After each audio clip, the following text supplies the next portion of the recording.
Be 2 seconds to set up everything here.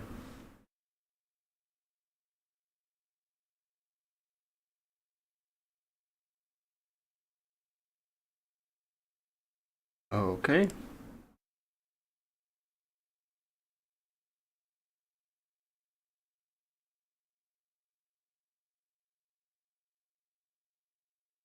I just need to share the link into the Discord and then we'll get started.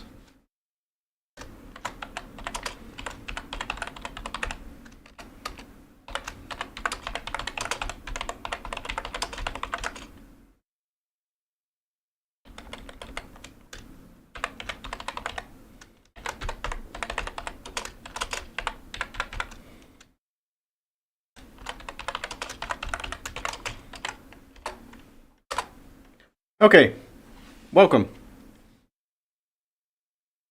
Let's see if there's already people joining. Not yet. That's okay. There we are. Today we're going to be exploring MSoundFactory, and this is supposed to be a very, very powerful synth by Melda. Obviously, any plugin that Melda makes is very, very powerful. So I want to explore it together, and I want to see if we can create a system for which we can use to create one-shots for sidetrans. That's the whole goal. So that's what we're going to be doing today. Quick run through. There's the global parameters here. We have generators here, which is basically a modular grid where you can add a whole bunch of different building blocks and stuff like that. You can do all kinds of crazy things here already. And then there's a similar effects section where you can also apply a whole bunch of different effects and stuff like that, as well as other plugins that they have. So we're going to try out this first. I also want to try out MXXX, which is kind of the same thing as just the effects panel here. If I go into edit, you can see we have the same kind of effects panel thing here. The cool thing is that it's multi-band, so I can create multiple bands and then run through it. And there's a bunch of different ways that we can split the incoming signal, so there's a lot of things that we can do there as well. But let's start out with MSoundFactory.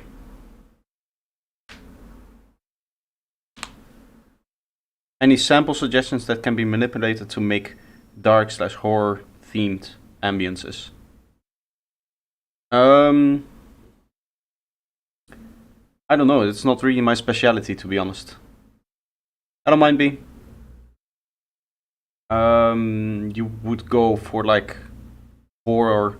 I would go for some kind of horror melody somewhere. If you were able to find that on like piano or violin or something like that. Maybe a flute. Okay, so as you can see, it's already immensely complex. The cool thing here is that there's built-in manuals. So I can go in each of the different parts here, and I would be able to open up the manual. So this also shows, yeah, oversampling. I'll go in here, pitch. Let's just make sure that we have MIDI input and tap some MIDI into it.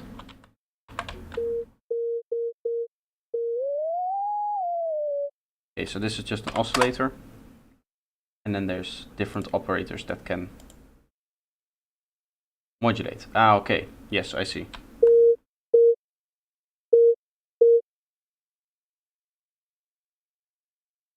And then here we have the mod matrix. Okay, perfect. Each of them is now just going to the output. What I would like is just one of them. And then we'll have OP1 be modulated by OP2. Which is done like that. Oh.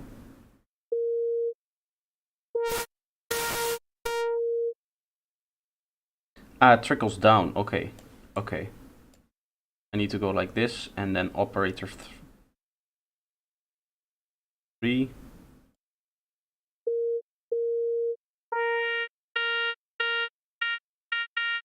Yes, I think this is it. And now I can change this to whatever I want.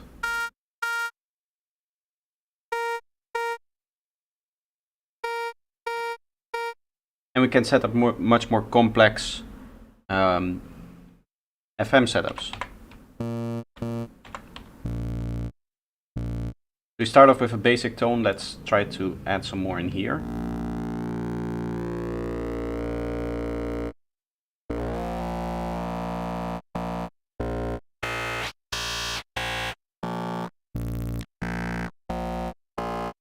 That's already cool. And this is modulatable, so we can apply 16 different modulators in 4x4 grids. And you can see there's a whole bunch of different modulators to choose from. If you're interested in getting this synth, or if you have this synth and you haven't touched it yet, what I can recommend is the Melda tutorials. They have a tutorial playlist on this. I'll quickly pull that up for anybody who's interested in that.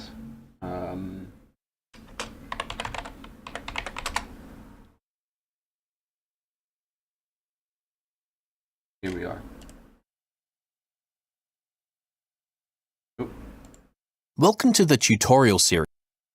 This is a tutorial series with a bunch of different tutorials in there that I've been starting to watch. And now I'm inspired to actually go through the synth. But it's very, very deep. Melda makes insanely advanced stuff. I don't think I need all these options. Take me years to learn all what it can do. It's madness. It's very good for if you need just a quick setup, because all of their plugins, if I go for example to their reverb, M Turbo Verb, you don't have to get into like the details of it, which is under the edit button, because you just have this like preset loader that you can use. And if you then want, you can go into whatever preset that you have and really start to dig into it. But I rarely ever use this. Sometimes if I want to apply some EQ or some dynamics, some more processing like this, all of that is in there. But I usually just work in this window. So the plugin's power is really that it's this immensely complex kind of thing, but it's extremely easy to use in the same place because you hide a lot of the complexity. So we should be able to modulate this. I want to apply a random note modulation, random on note. That should be this one, right?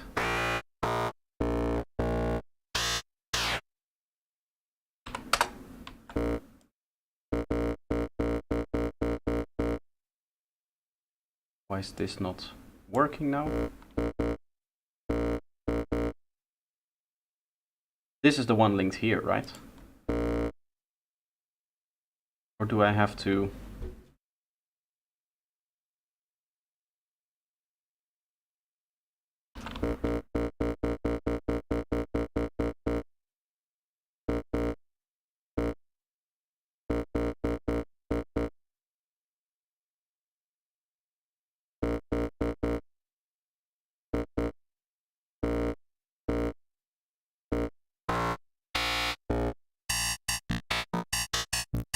There we are. You need to set the modulation depth up. You can also do the other way around, but for this random modulator that doesn't really matter. Once you start to sum modulators and multiply like this, so this is like summing, and then this is like multiplication. You multiply all of these together, or you sum all of the various modulations that you have together. So for example, if I were to add like an attack stage to this, which I should be able to open up like so.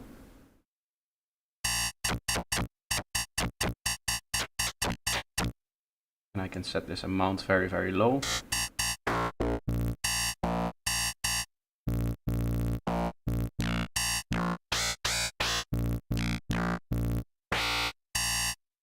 This is kind of like the curve in phase plans, that you can select a time or synchronize the timing, and then you can just draw in your curve however you want.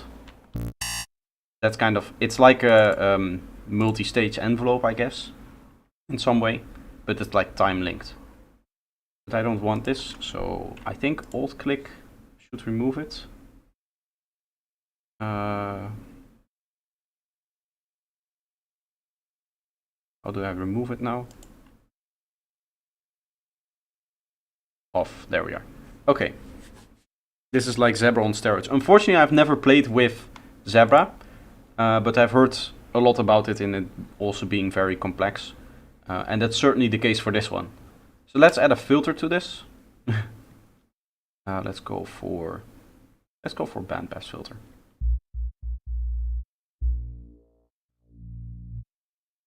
We have two filters in here, actually.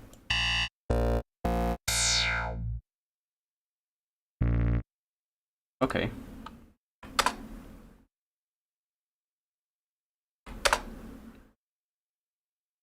The way I would like to do this is have both of these random, but have starting position that is like slightly different.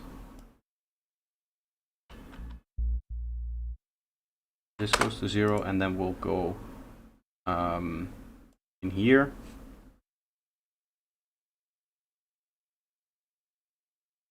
Now I need to check again. I think this one is the same randomization sent to each one of them, the same random value sent to each modulator and that it's used. Or maybe that's for these. So I'm going to check first with the node random one, which I'm just going to apply both of them with, say for now, 100% depth. They seem to be linked together, so that's what I want. That's the behavior that I want, except that it's going too far. So we'll go up to 50%, which is 8 octaves. You can just type that in. And then here, the same way. 50. That's just going to go and sweep through the whole spectrum.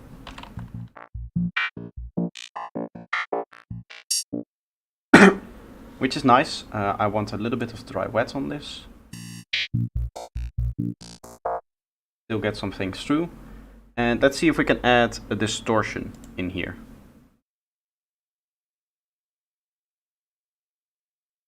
There's a model filter, apparently. We can try that.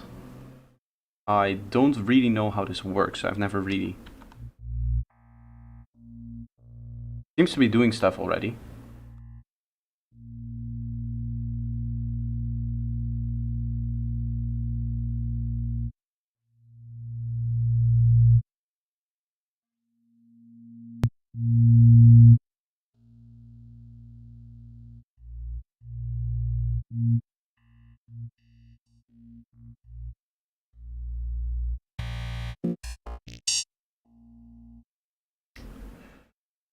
Okay, wow.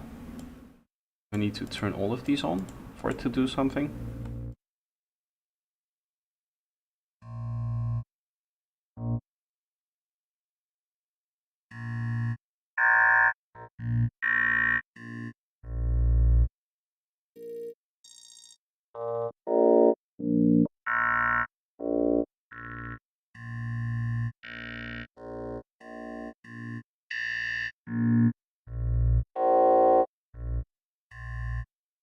I wonder what this structure is doing.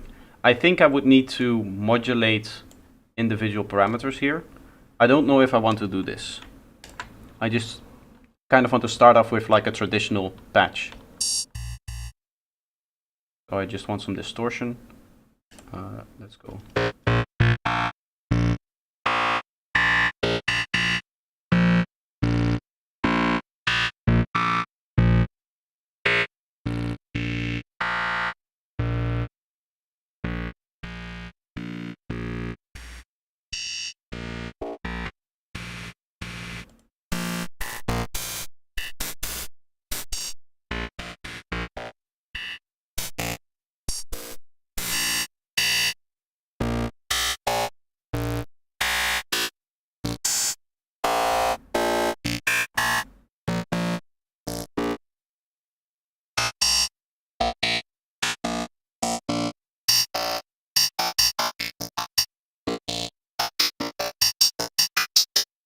That's kind of cool.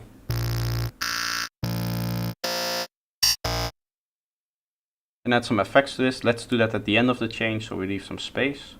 I just want a delay and a reverb. We'll go for the normal delay. Ping pong. I want this to synchronize, and I want it to be 1/8 dotted.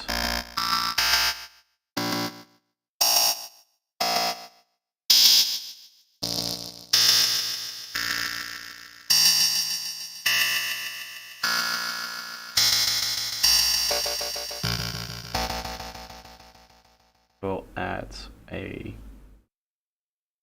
let's go for charm verb. So these are actually all of the plugins that come with the Melda suite, right?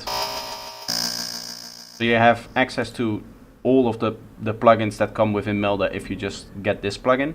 I don't know if they show up as modules and that you need to buy them as individual modules for them to work, or if it's just included within the thing itself. That's something that I do not know.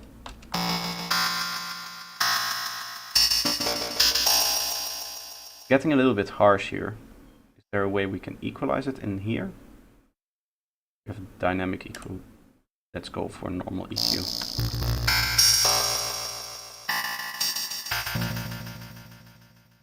I want this to have no smoothness or lower smoothness.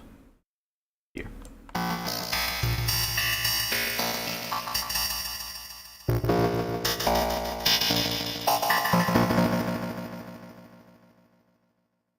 Will you only sound design or start a new track with it? I don't know. We'll just see how far we get. What I wanted to do is like create some one-shot makers. For that, I think we need a little bit of extra envelope, a little bit of extra modulation. Something that kind of creates this, maybe sometimes an attack sound, maybe sometimes a slide sound, and then I want to link up a bunch of parameters to that so that we can play around with it and kind of use that to generate random tones and random one-shots.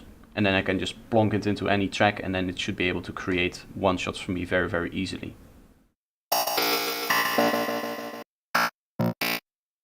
Okay, so what I want is something that filters this.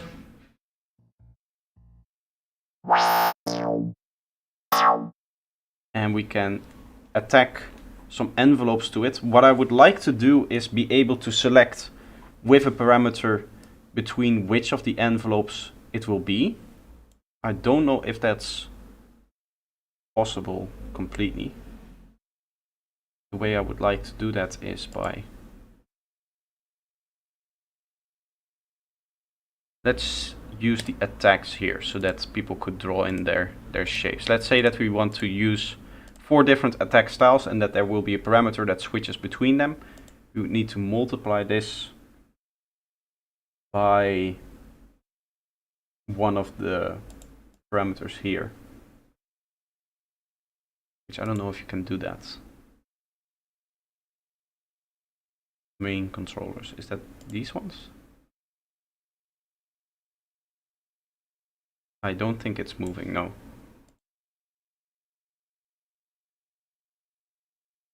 If I go into main controller, does it give me a window?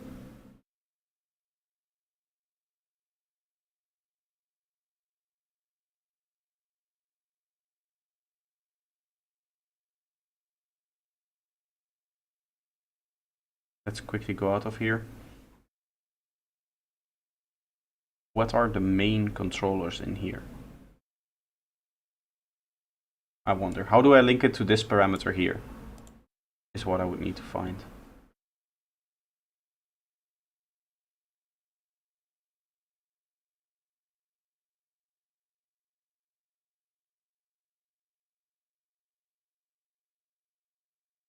Maybe I can use this one here and map this to it. No, because this is MIDI parameters. I would assume that there would be a window that could pop up for me to actually edit these modulations. Maybe it's not one of these, I think. globals. We have a global envelope here.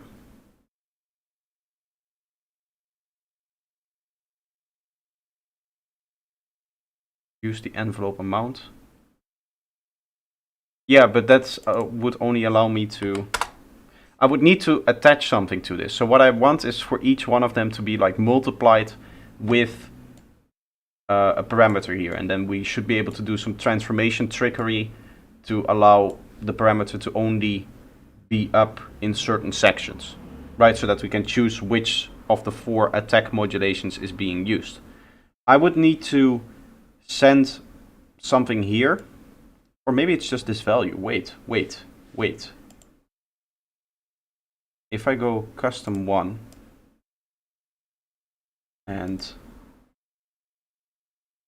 learn this, and this. Nice.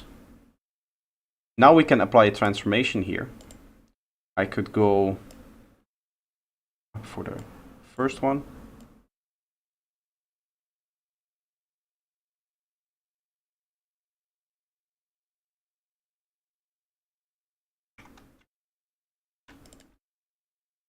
This is the like first quarter, I think. It doesn't have to be that precise.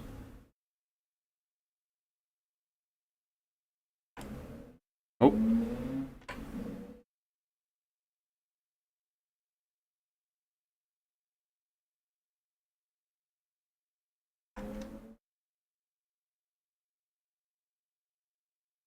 Like so, right?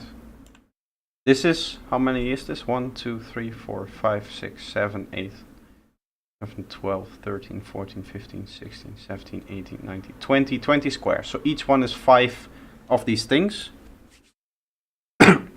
Transformation is mod remap. Yes, exactly. Exactly.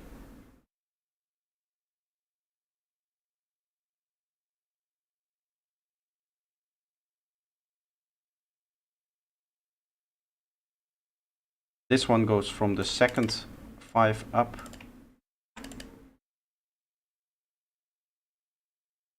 Like so.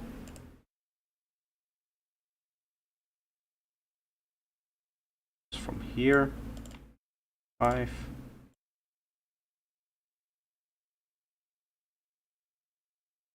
Okay, and then the final one should be easy.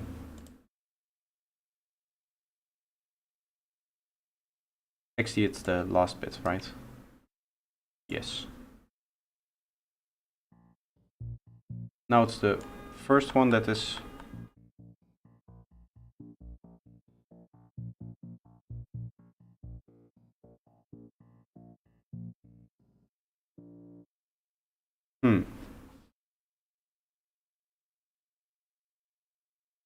It should be 100% here and then nothing. It's not working.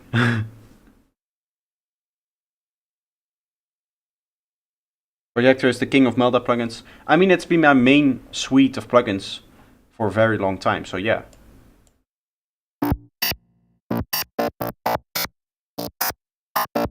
Now it's at 0.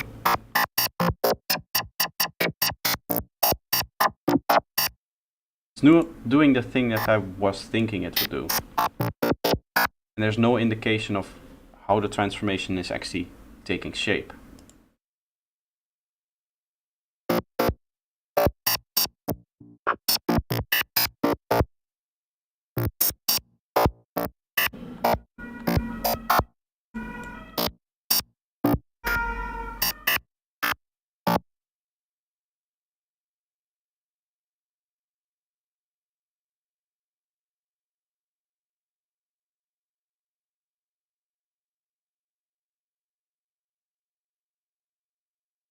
Because this is the modulation amount here. I'm not setting the value of custom 1. Where do I set the value of custom 1?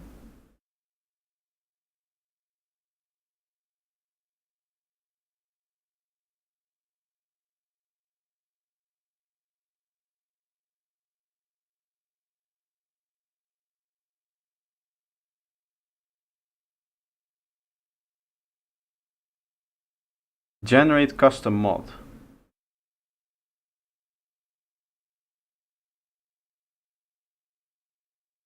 Needs to be above the module. Okay. Generate custom mod. This is channel 1. And then this goes quick learn to its input, I guess. Here. Why is that setting gain? Let's check if it's doing what I want it to.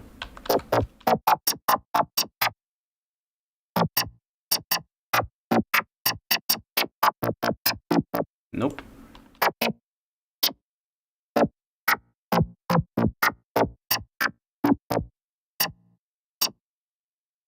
Minimum, maximum.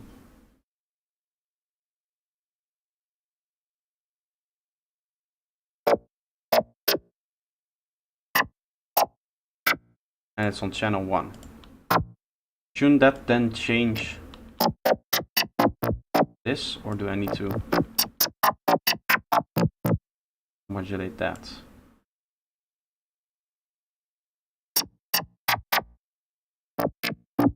It's a little bit hard to see because, or unless I can, yeah, that closes the window.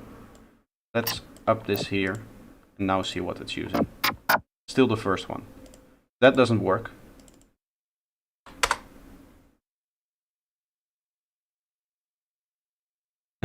I swear he stream snipes you. Yeah. It's every time, or there's just a lot of people dying here. We might get a techno track soon, also I guess with so many car engine sounds. Yeah, I want to get a better microphone at some point as well to have the sound focus a little bit more on just me. Because this one has like a very big pickup. It's a fairly cheap microphone. It's the one that I started out with, actually. Let me see here. I really like... Oh. My art piece fell off the wall. I'll fix that after the stream. It looks a little bit bad now, but the thing that I used to diffuse the light just came down. It happened this morning as well, so it's looking a little bit strange now, the lighting. Okay, so now it's behind the webcam, so that's all good. It's now a lot brighter for me. I want to see...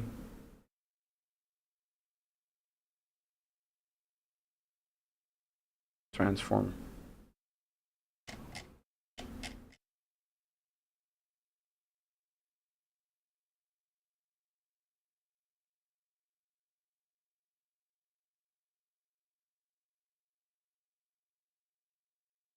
Not an audio signal.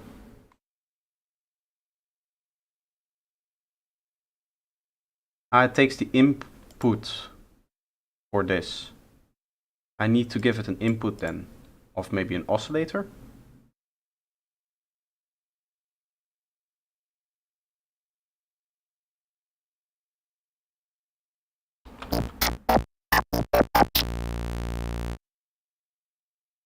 Or a constant value of 1. I just then want a constant here of 1.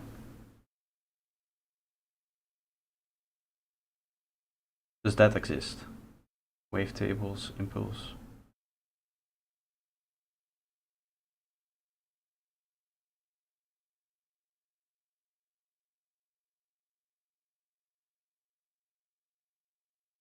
That. I don't think that this generates a value. This is much more of a complex system than I initially thought. I just want to modulate something.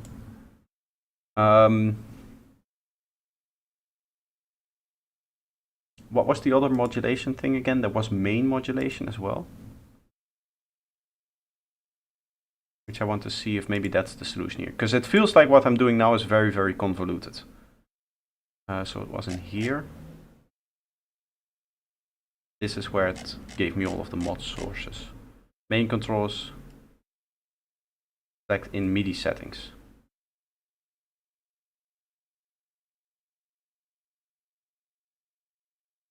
There's no way to just send the multi-parameters to anything, right?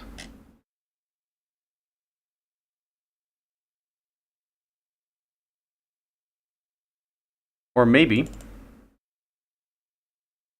let's think over again, let's remove these. And then I'll remove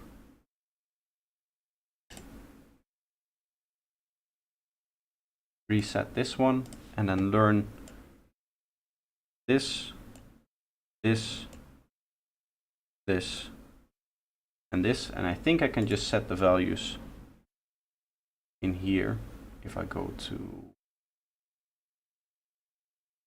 learn. No. Or just in the parameter, yeah. 0, 100%. 0 to 100%. And 0 to 100% here. Now these all modulate in the same way. I think if I go back into it again, we have the transformation shape in here. And if I use this to dial in the shape that we had before, holding Alt apparently here, then this one is now closed because it's 100. Yeah, this is it. This is what I want to do.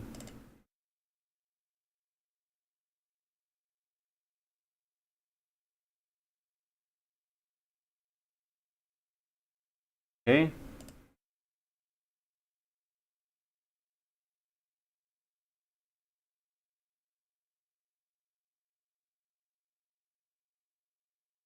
And then the final one is just at the end. Oh. There we are. So now this should be choosing, yeah, just one of the many modulators that we have.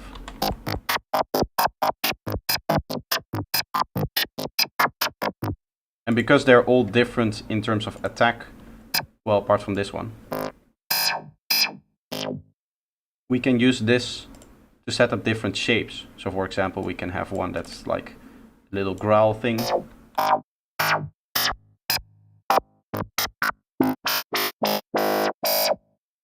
Maybe we want to go exactly for 1/.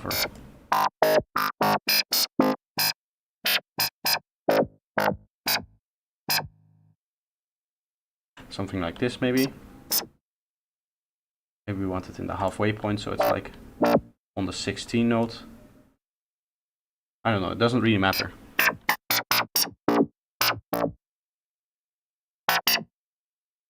Just for the example, I'll try to make like a sweep up, which I'm going to sync 1/4.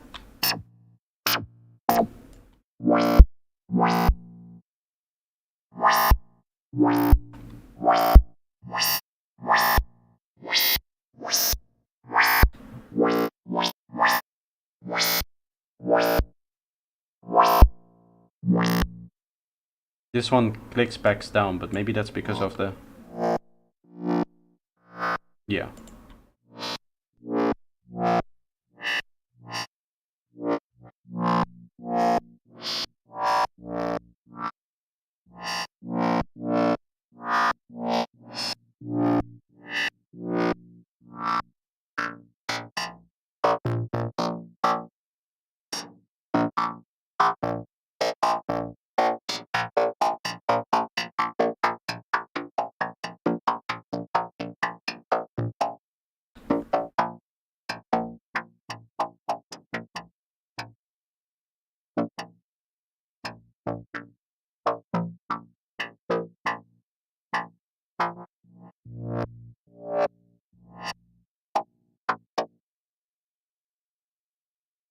I don't know what we can do here, maybe like a double thing here for this last bit.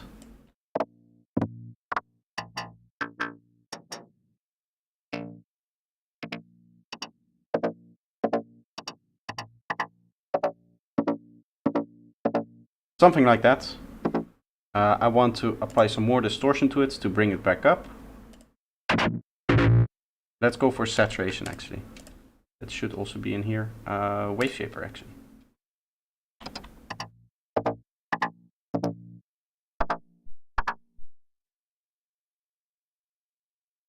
I want 50 to 50, and then we want some...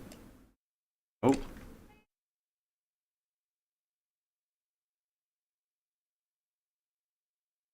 positive wave shaping like this.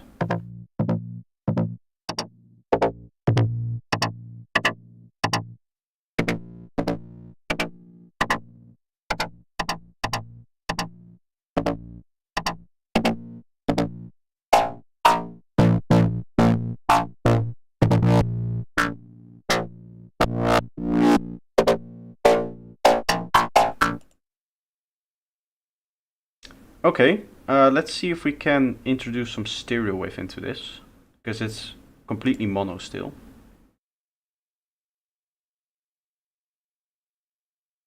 We don't need this anymore. I can think copy this over somehow.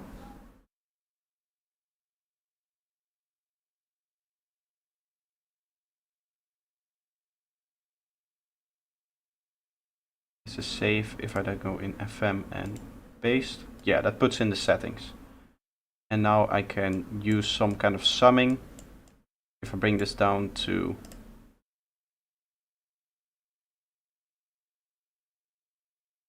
mixer. There was a way that you could add multiple instances or multiple things to a mixer. Ah, yeah, here. Input 1 and input 2. And it's going to steal input 2 so that both of them kind of go into the same thing. So now we have the same setup basically twice. And we should be able to pan them left and right, hopefully. Or maybe in the mixer itself. There's a panorama, yes. And now we're making small changes. We could slightly randomize these.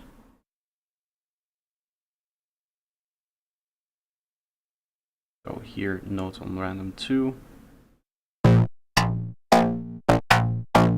Right, that should give me a stereo output, right? Or do I need to... Is this just like one signal? I think what's happening here is that this just continues to be one signal. I would like to know if there's a way for me to quickly copy and paste this. Copy, up, paste bandpass. Yes. Copy.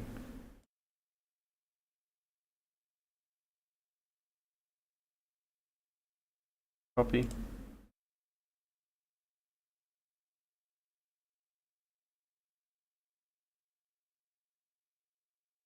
This maintains all of its modulations, which is very nice. Even the different.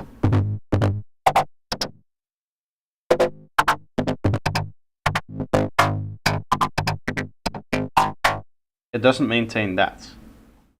So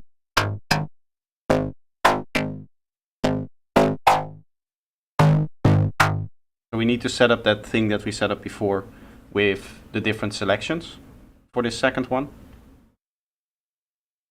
Copy. Paste. For now this is all good. Need to go in here. What was the way that we did this again? Let's go to parameters. I think I can just add parameters here. Learn this guy, this guy, this guy, and this guy. So these are not set yet. So this is going to go from 0 to 100. 0 to 100. And these two are both 0 to 100. And we need to, again, take the transformation shape. In this case, I can copy them and paste them. Copy. It's nice that the whole interface is like streamlined and everything is the same. There's always the same kind of copy-paste, randomization and presets everywhere. So I can basically save presets and randomize presets and copy and paste anything. You just need to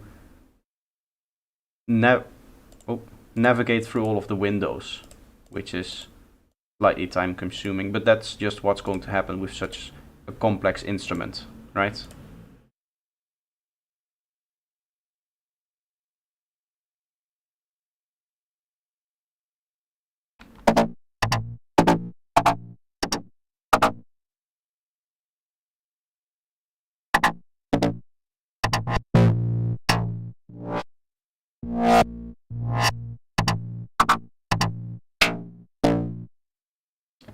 Now I can disable this mixer.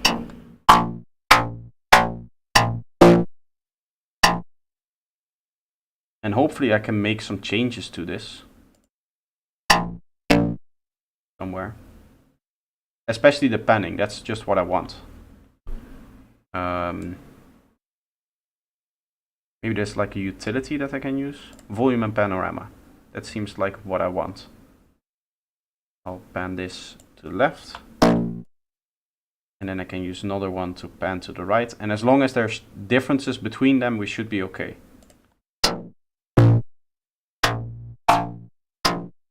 It doesn't sound like it. I'm going to move this here and this here. And we're going to make some like slight changes to the wave shaper.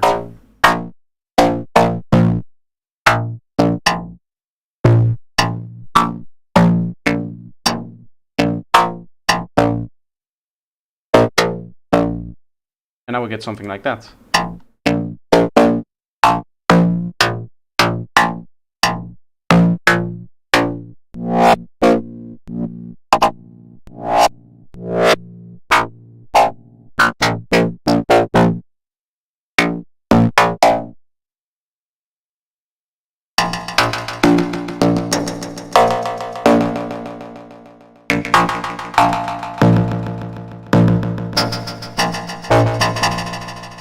I don't think it's the best sound, just like a starting sound, but it's a cool experiment. And the cool thing is I can just save this as a preset and just input any two like generators that I want.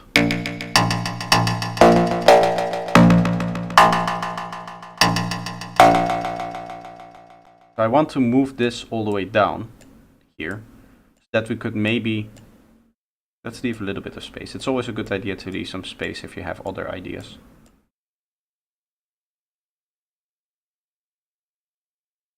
And what I would like to do is just have 6 different sources here.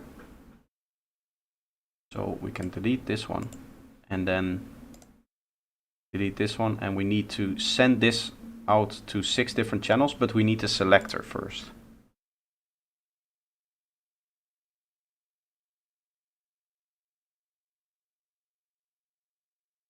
Essentially, I just want like routing one of the things at a time. Maybe it's a swapper.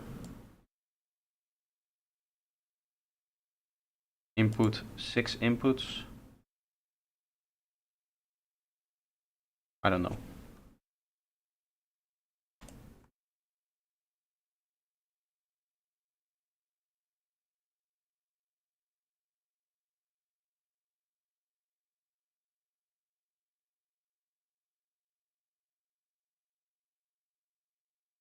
Integrator, I don't really know what all of this does. Maybe via the mixer I can have it steal all of the outputs. Let's just add some building blocks to it.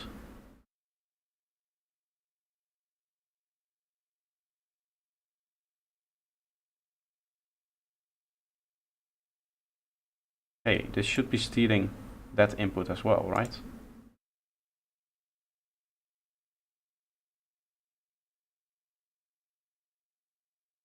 I first need to add the building blocks to it. We'll go with a wavetable, a string maybe, could be cool. I don't really want to do drum sampling here, but we can set up 2 more patches. Maybe let's set up 2 more wavetables actually. Now I can set the mixer to join all of the 6 inputs. And what I would like to do is just split this up into the 2 different outputs that we have. Surprised to see me live?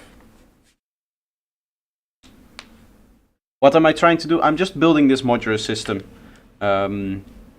What we're doing is essentially generating a whole bunch of different sounds, being able to choose of one of them, and then it's going to go into 2 different channels where it does a little bit of processing and then through the effects here. And the goal is to make like a one-shot generator.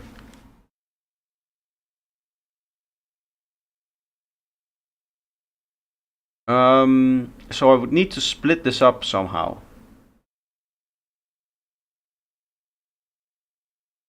With merger, which takes multiple inputs into one, I assume. I want to do it the other way around though. Is there a way to give this? Ah, wait, like that. Yes, yes, yes. Okay. Perfect. Fill the input, we don't want it to do that because we also want it to go here. These two now get input from each other, essentially. But it's still mono, no, because we're panning and we have different wave shapers on them.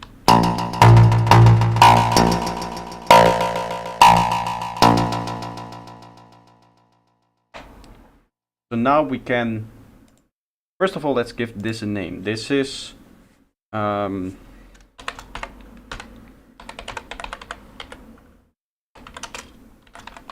modulation type, and I call this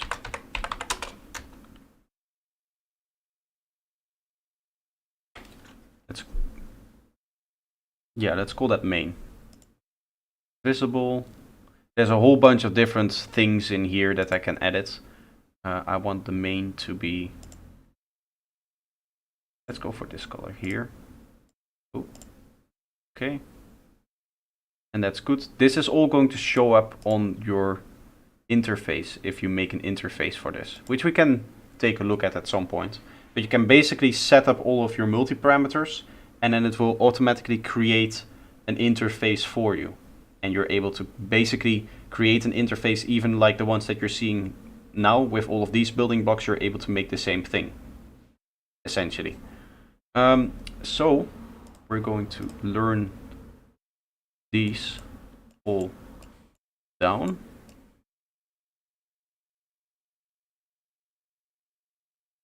And now in here, I can again use transformation to mix between them.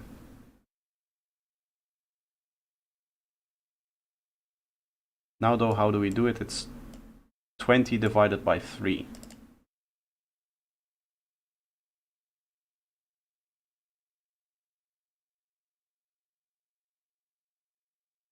Three times 6 is 18, so we're gonna go maybe right about there.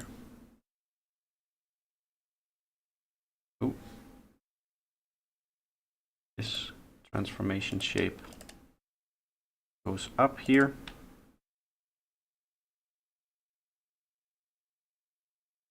Like it was right there, ish. And then it needs to go down. Let's actually just give it blocks of 3.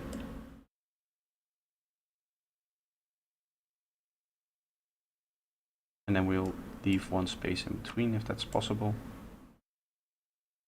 I don't think for every one of them, but it doesn't really matter.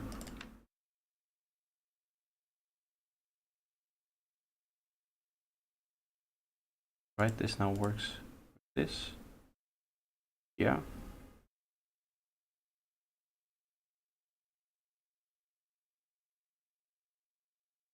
Three.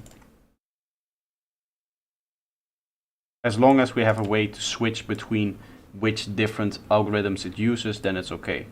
There's probably a more elegant way to do this than we're doing now with all of these transformation shapes. And I should look into the interface maybe a little bit more before I was doing this, but it's fun to explore these things together on stream, I would say. And here we can just take the last bit and there will be another space here in between where there's nothing.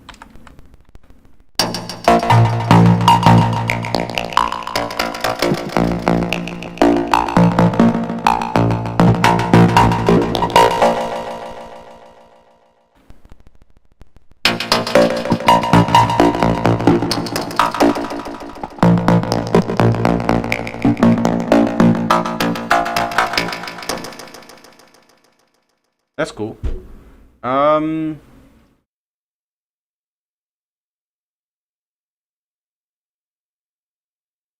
Advanced. No, that's not what I want. I just want... Oh yeah, you can create random wavetables. Ooh. Let's set this to the last thing here.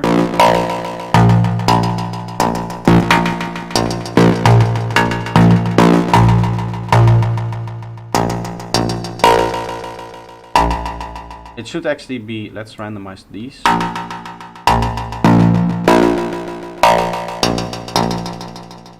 I think the distortion is maybe a little bit too much on here. I can move this to like 24, 26.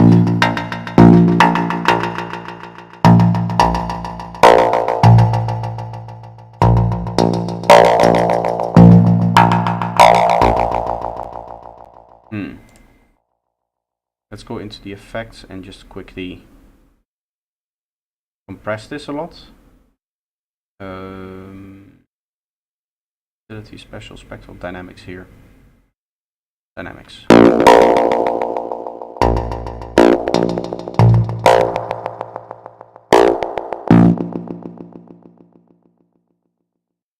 Need to mute these, right?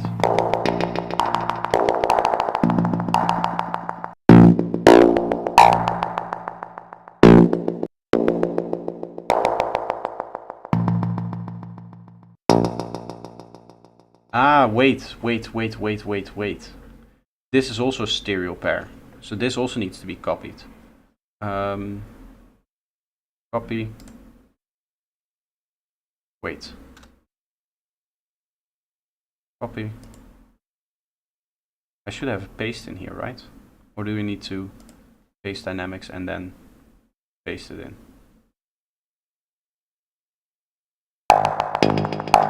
Yeah.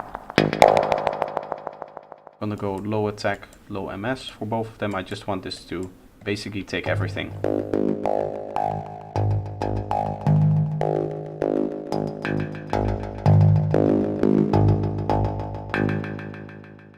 Okay, copy and paste that to here. But I would like the delays to work together.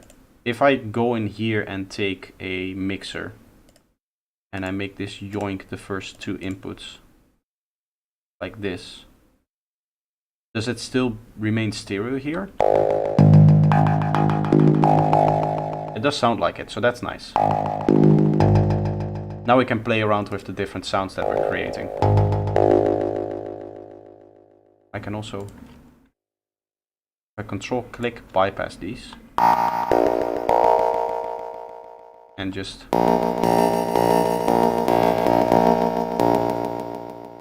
why are we having random modulations now still?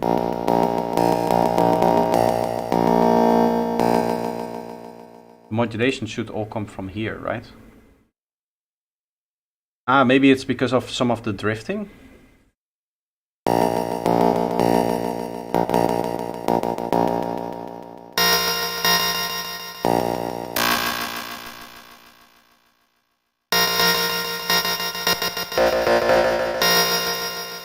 If I turn this to 100%, all of them go up.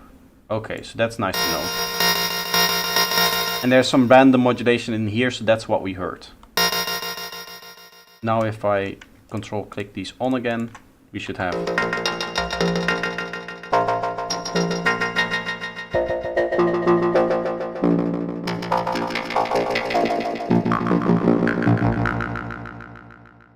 There's gonna be a better way of doing this than just the mixer. There should be like a selector or something in here that selects between one of many, and then you should be able to set up the type here as a selection as well. In fact, I could set this to like a switch or bank. Actually, you know what? We should set this up with a bank. Because before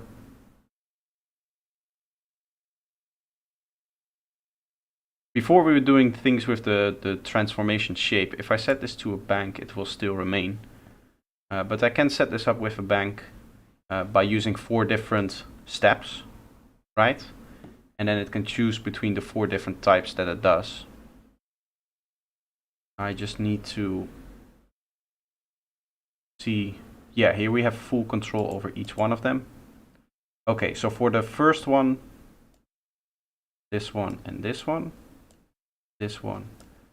one, this one, and this one, and this one.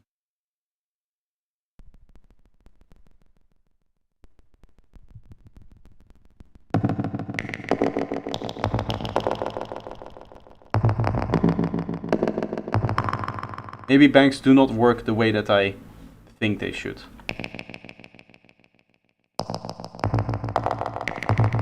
It's because we have the transformation shape on still for each of them. That needs to be turned off, otherwise it doesn't do anything.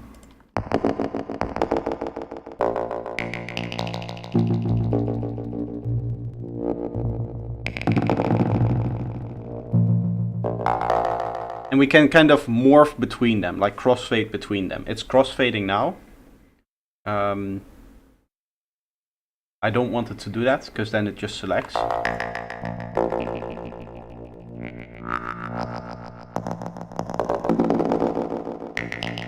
And I can set the percentage by bank name. I need to give them a name then. Mod1. This hopefully is going to make sense in this stream, but it might not get to that point, but we can eventually build an interface out of this. Mod 4.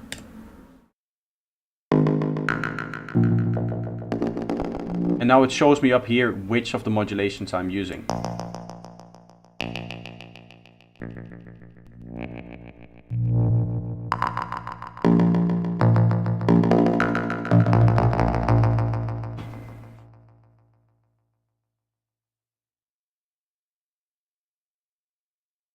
Okay, I could do the same here. Let's also give this a name. This can also just be a banks modulator with 6 of them. Again, we want no transformation shape. These selectors, yeah, it's the best way to do it is with the banks, and then you can just create selectors essentially. 1, 2, 4, 5, 6. There were 6 different ones, right? Yeah. No, actually, wait, it's different. It's different.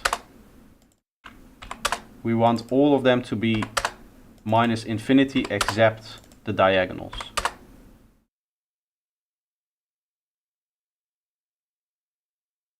Bam, bam, bam, bam, bam. So what this is going to do is for each bank that we select, it's going to write, or it's going to like set one of the inputs as 0% or 0 dB and the rest to silent. So it's going to manually mix between them. But the cool thing is that this interpolates. So we can basically mix between the adjacent banks with this in a cool way. Do I need to set up anything else? I want a name. This is input source. And what I quickly want to do is switch this around. So now, if I go in here, I can name this FM. This will be additive. This will be string. This will be wave 1, wave 2, and then wave 3. At this point, I should probably save this as a preset. I go and add a folder for user. Right. I add this is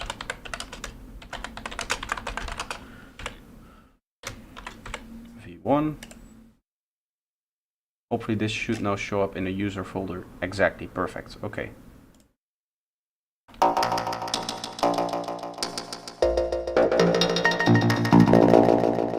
And in here I can set, instead of percentages, bank names with percentage. and then it should show the names. It's not showing up nicely because the interface is too small. But I believe if I go in here, yeah. Do you see now that we're building the interface with all of the different main editors that we're using here? Any main like modulator that we're using can show up in the non-edit mode, so we can build our own simplified version of the patch that we're making. So as long as I add enough modulations to it and stuff like that, and I add all of those onto all of the multi-parameters, there's 256 that I could use for all of the different controls. That way I could basically just build up the whole patch in here and use all of the modulators and then just simply use it from here, right? I want to add this to the same group here. This is called main. We'll call this main. These two should now be together in there. And I should be able to set the background color. Yes, now these two have a different color. If I go back to edit, there was a trick to get the panel directly. Or is it manager?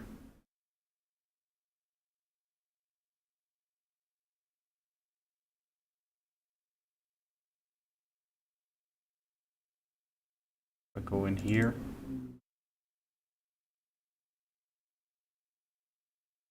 There was more with this. This is the meter. That's the one that is controlled by modulating this value, I think. Right?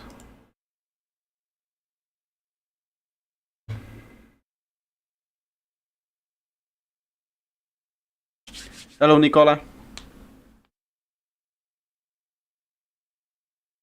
Pathopaesis. I'm sorry to mispronounce your name. I thought you were Psyder looking at your profile picture, so I didn't see you as a new person. Welcome to the stream. I think this is the first time you're viewing me live, maybe. At least it's not the main name that I remember. I wanted to see if there was a way that I could change like the main panel background color. If there's a way to do that. Or is it like using control? If I go back now. Yeah, okay, so now it's different. Now this has like its own unique kind of layout in here. And I can edit more of the parameters. If I go here and click same row, it will stay on the same row, right? Like this, modulation 1, 2, 3, and 4. And then I have the mix here between all of the different things that I'm using. And now we could build up some effects, build up some different features to it. I'd like to have a dry-wet mix for this whole thing, that whole mess. So let's see if I put this in a modular. I cannot just... I have to right-click, copy, here, paste delay. Right-click, copy, paste. The module itself does not have a dry wet or anything like that. So maybe just putting it in here doesn't really make a lot of sense if we can just build in a dry wet in here, or I could just use the ones that are in here already. This does not have a dry wet, it just has a dry volume. So I would need to like calculate if that's possible. This looks similar to Zebra 2. Yeah, we already had that discussion with Dash D. He also said the same thing, but I don't know Zebra, so I have no idea on what that looks like.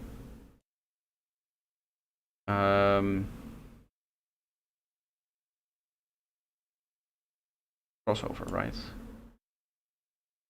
This is the way to do it. I go like this. Or this is... okay.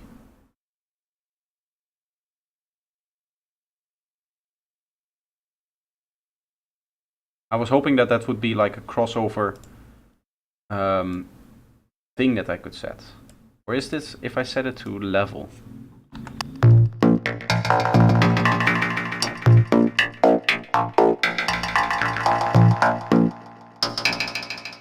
Nice. Can I modulate this? If I learn yoink and then click it, is this? Ah, perfect. Okay, so this is our next parameter. This is going to be ambience. This will be effects group. And I'll set it as, I don't know, a edit panel. Because that's nice and big and nice and bright. Actually, I'm going to turn those two around then. This is going to be an edit because that's bright. And the effect will be control because that's nice and dark. And we'll give it dark blue buttons for everyone.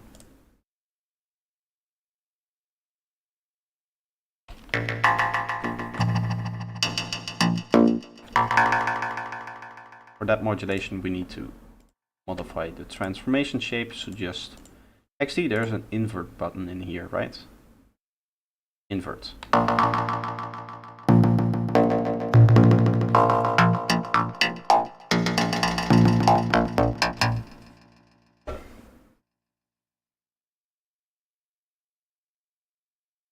I think a little less, but the connecting stuff together is part of the same.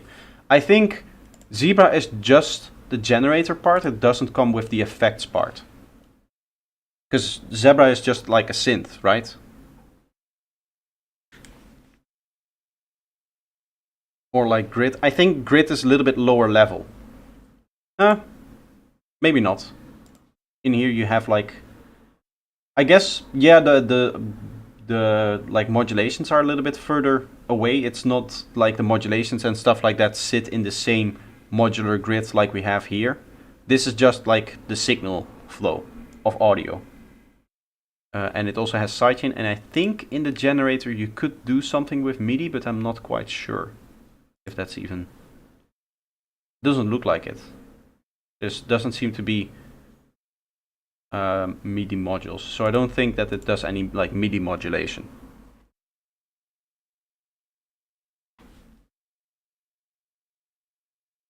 Actually, VCV rack is a very good analogy for this.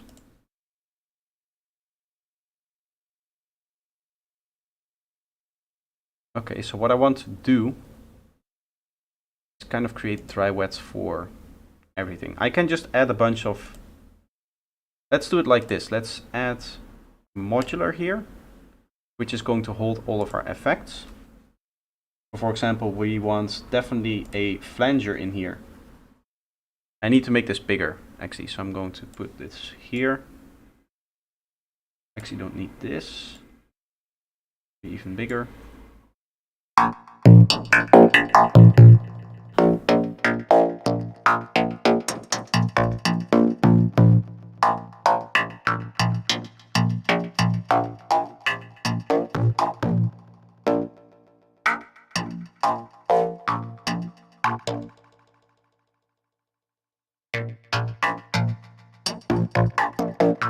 I want it to sound really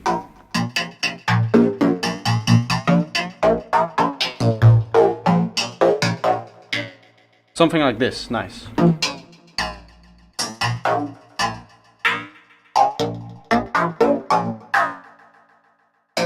Why is it still now doing this?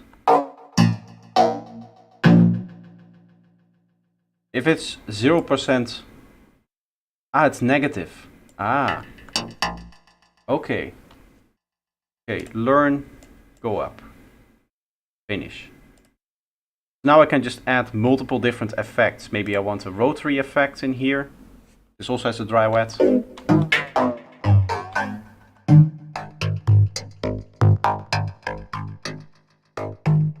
Nice winding, we'll add the amp.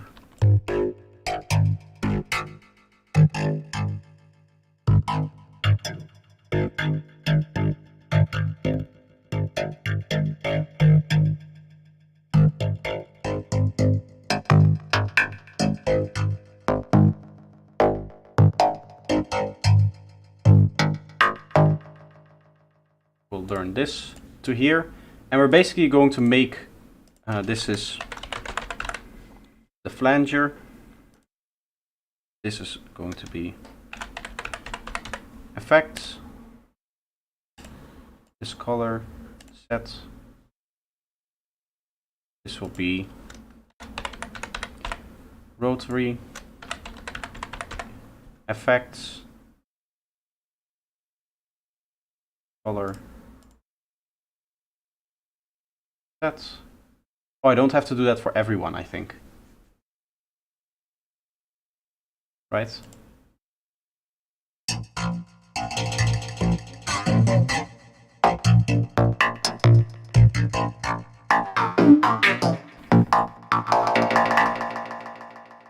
This is nice. Now I can start adding a bunch of different effects, and then we can use this to generate cool one-shots with it. I think this is very, very cool. Let's add a phaser.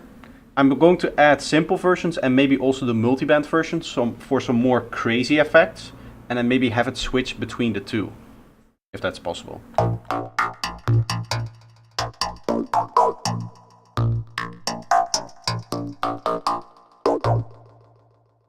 Okay, we'll go 16 bars.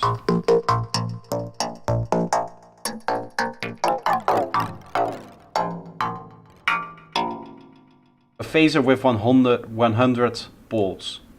Normally it's like 6 is the maximum. It's typical Melda stuff.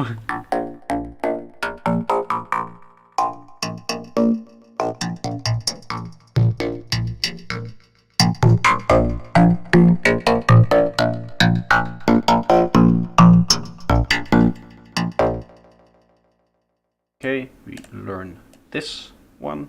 Bam.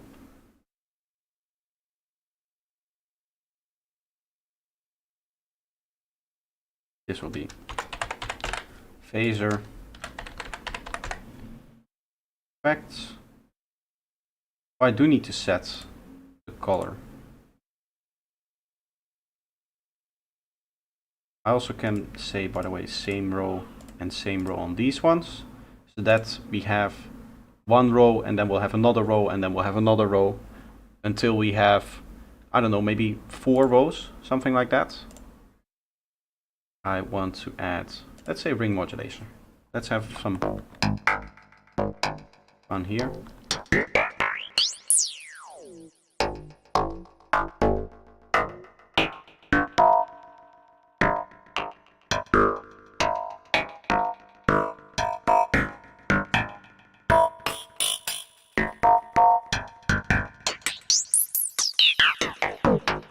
So for that I need some kind of modulation. I'm going to use one of these modulations and set that to the frequency.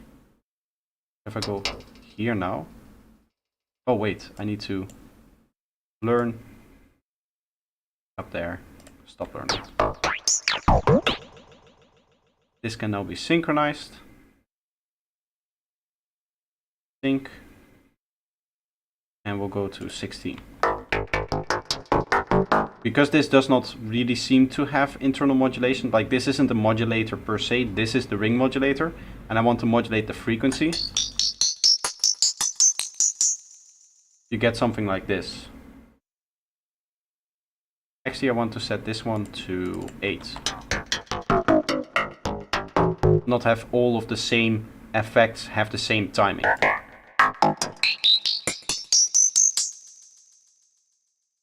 Okay, so this is going to learn that.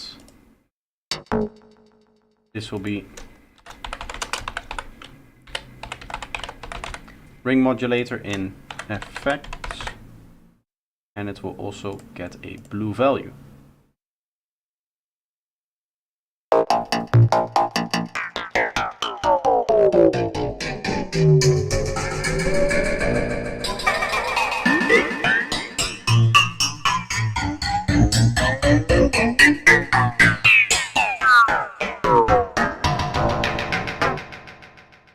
Very nice. We're starting to get some effects here. Let's see, we'll do a few more. Let's start with like an auto pan. maybe. I do have an idea in here. In the spectral, I can set, which one is it? Spectrum. And then create 2 bands. And then have the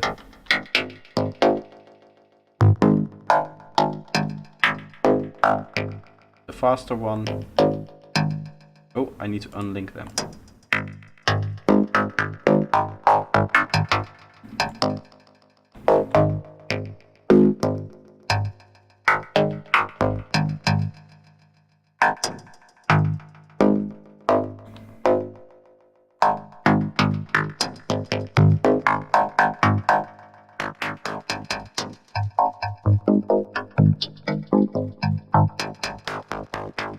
These are like the louder parts of the spectrum, and this is the quieter part of the spectrum.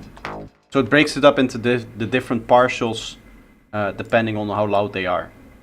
And you can use up to 6 bands to capture any dB value that you see in here.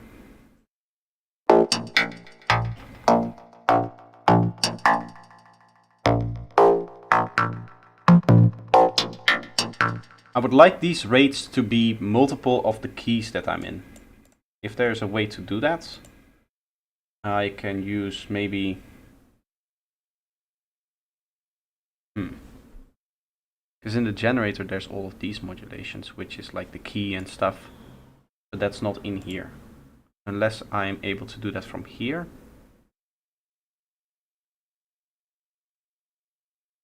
No.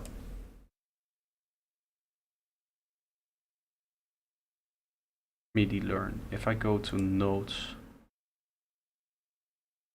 enable.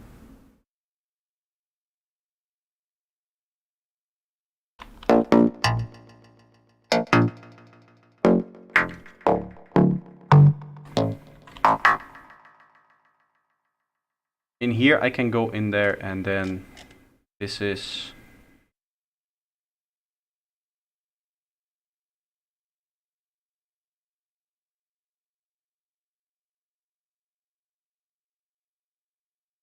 this is the whole synth. Okay, so in effects, modular 1, we have the multi-band here, and we go to parameter 1, band 1 rate.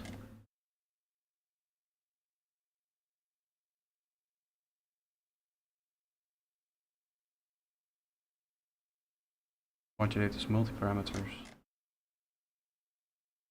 Band 1, custom shape generator. Ah, wait.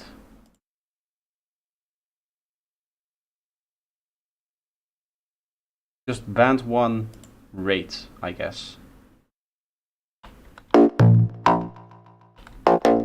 And I can set a minimum and maximum value in which I want this to happen. So we'll go like D0 to,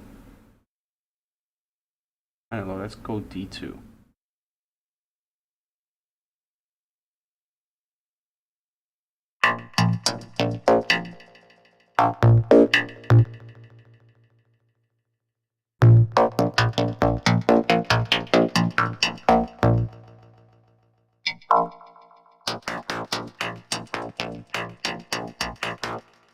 So we can basically have MIDI control, right?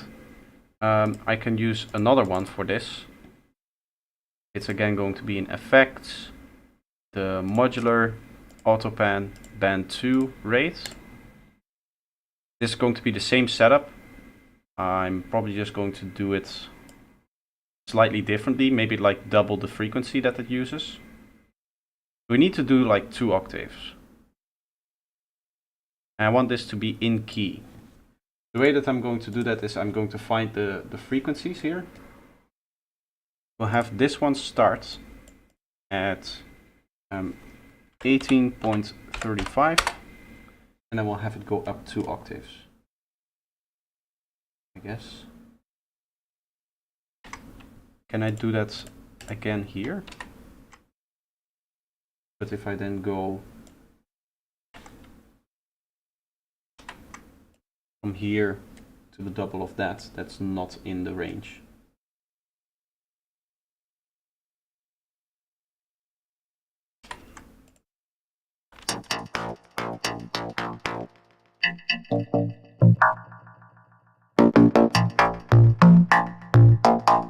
I guess this is cool. So, features and utilities, there's a dry wet here. I can use that, if I can get to it, and have this learn the dry wet. And maximum value, okay.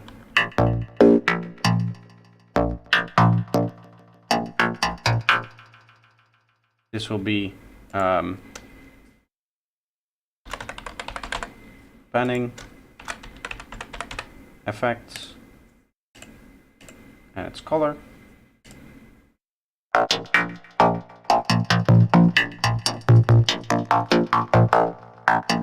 Nice.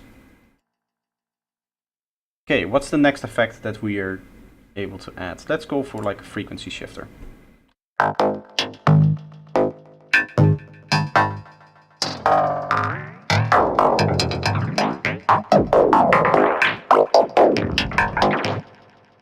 That's cool.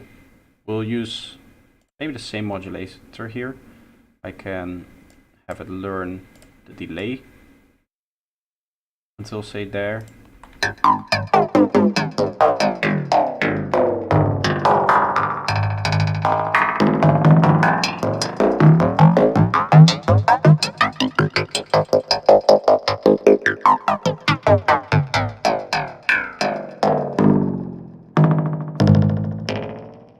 Nice.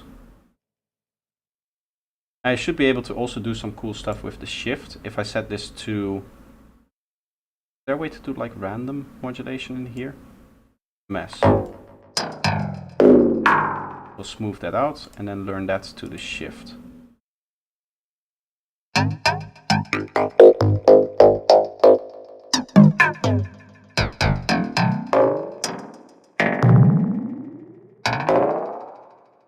Wait, remove that, learn up, and starting value below.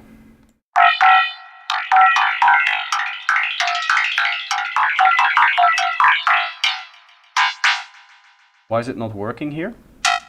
Why is it not modulating? Oh, I need to turn it on maybe. Yeah, so now this is way too fast. I want to synchronize this and set this to 32.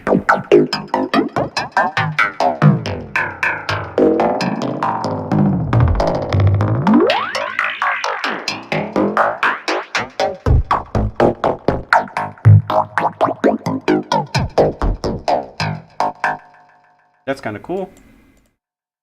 We learn the dry wet here, and this will be the frequency shift. Effects, and this is going to be bam. What I want to do now is go here, same row, and here, same row. And now if we go into the edit, yeah, we essentially have a bunch of different effects that we can play with.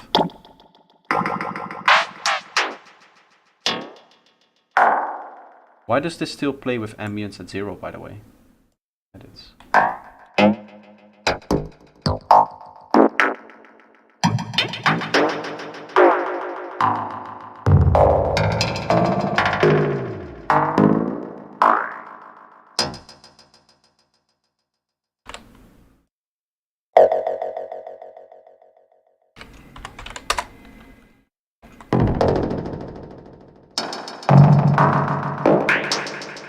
I was hoping that this would act like a crossover here.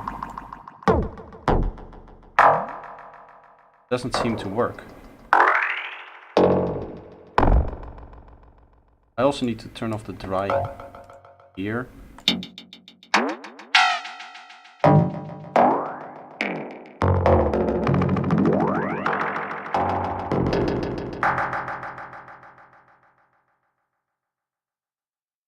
This has so many effects. Yeah, it's crazy what you can do with it.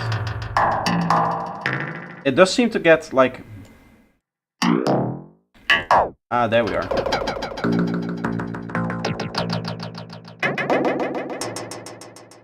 Okay, so 12. No, sorry. Minus 12. We have fully wet, and then we have fully dry.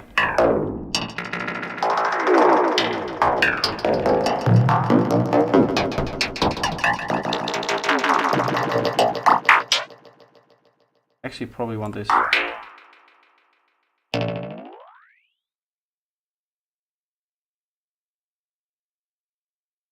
Wait, learn to this.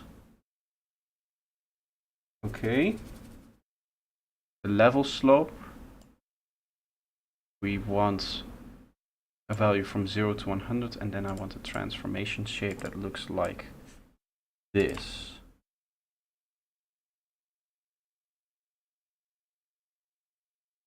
Like so, I think. So this is fully dry.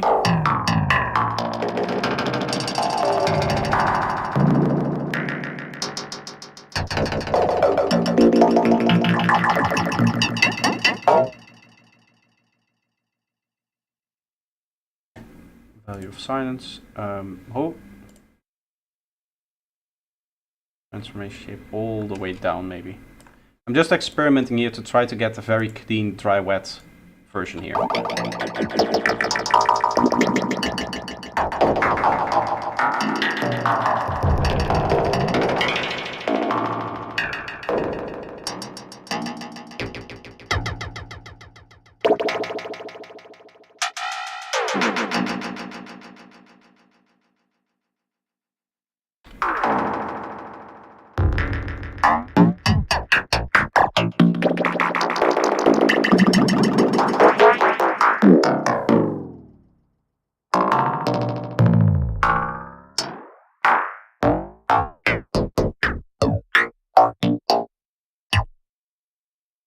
By the way, does this have like 2 outputs? Does have like feedback things? This seemed to only have like 1 output. I still know that it's stereo, but it feels very mono. I can see it in the meters as well. What I can do is just add some stereo to it with the stereo processor, which looks ugly here.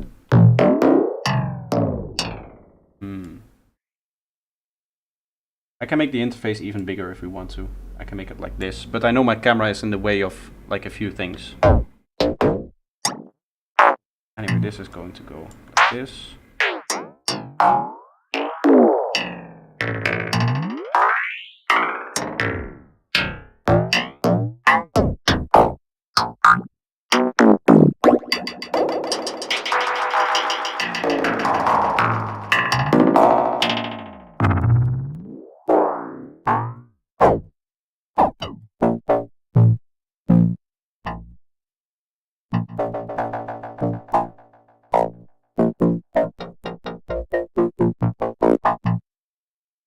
Okay, I want to add 2 more effects so that we have nice 3x3 grid of like effects, and then I'll take a quick break, and after that what I'm going to do is try to arrange something with this. Because it's starting to sound very, very cool. I just want extra effects and stuff like that. So we can go into our modular, we can add 2 more.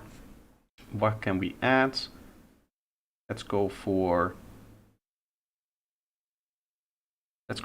transform. Transform really can mess with stuff in here.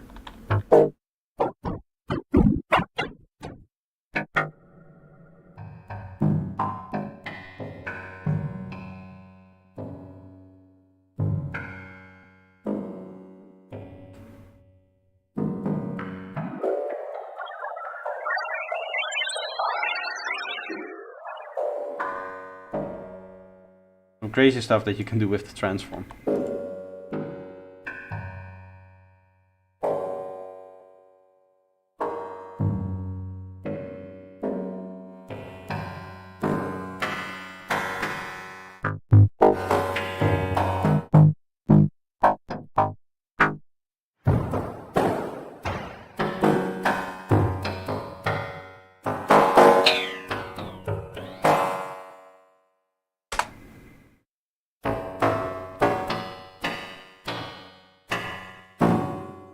I can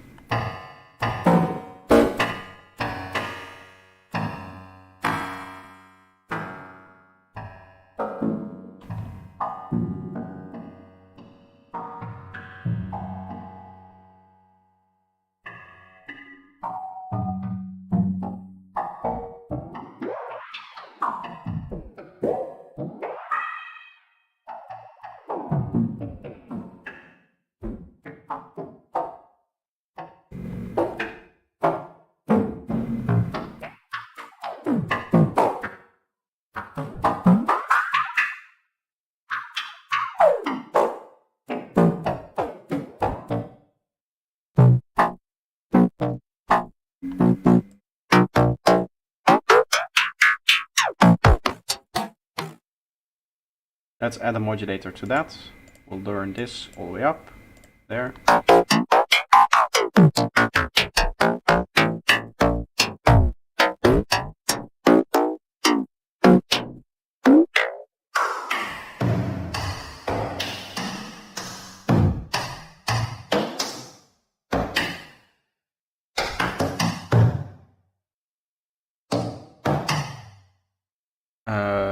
Okay, we set this to learn.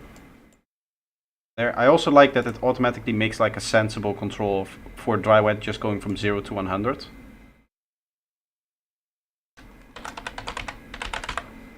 Transform effects.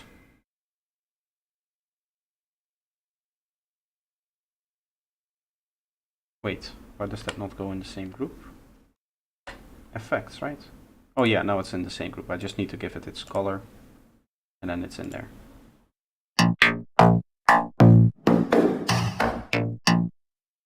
Okay, we'll do a final effect.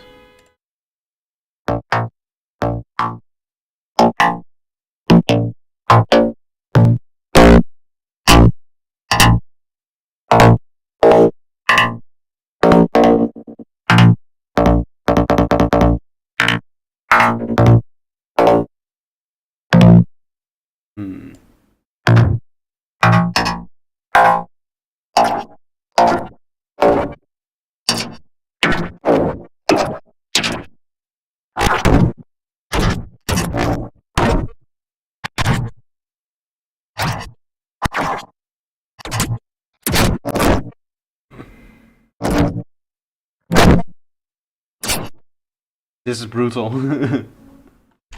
I don't think I'll use the granular effect. Try a wave shaper. Maybe it's a good idea to move that up in the start of the chain. We have to look at the ordering of these effects actually as well. I think I'll have to transform above this too, behind the wave shaper. What we could do is with the banks, let's create a modulator here. And wait, no. What was that again? Go here, banks, and then learn a parameter. This one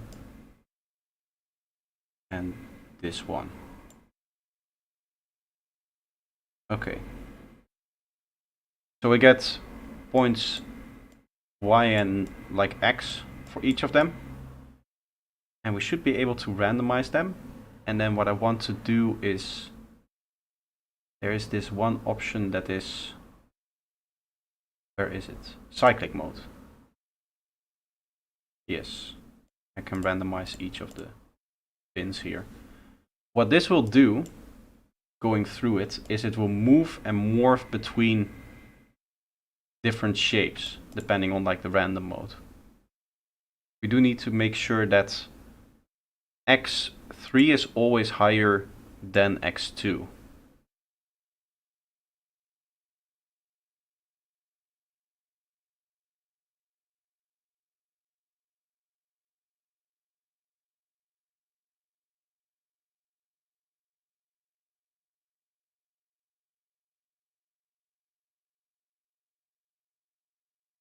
Still seems to be the case that here it's different.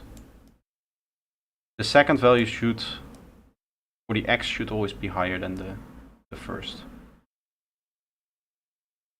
Now we should be able to modulate maybe this turn up. Done. Parameter 11. Okay. Now I can ramp up. Right? So, or do I invert it now? In this case, I think I have to invert it, or does it matter? It doesn't really matter even, but it should work. This should start to play, right? Turn it on.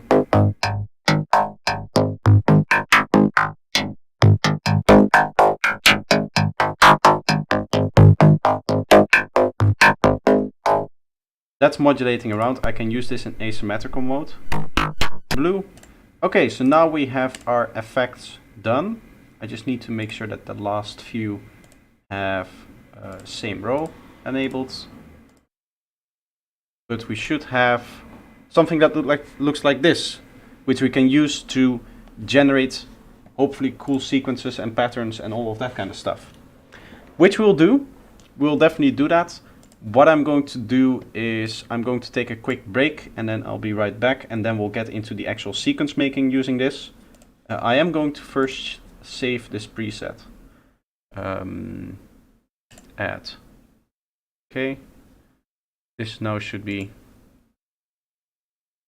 and oh, it doesn't matter, I just have backups then. Apparently it doesn't like two things with the same name.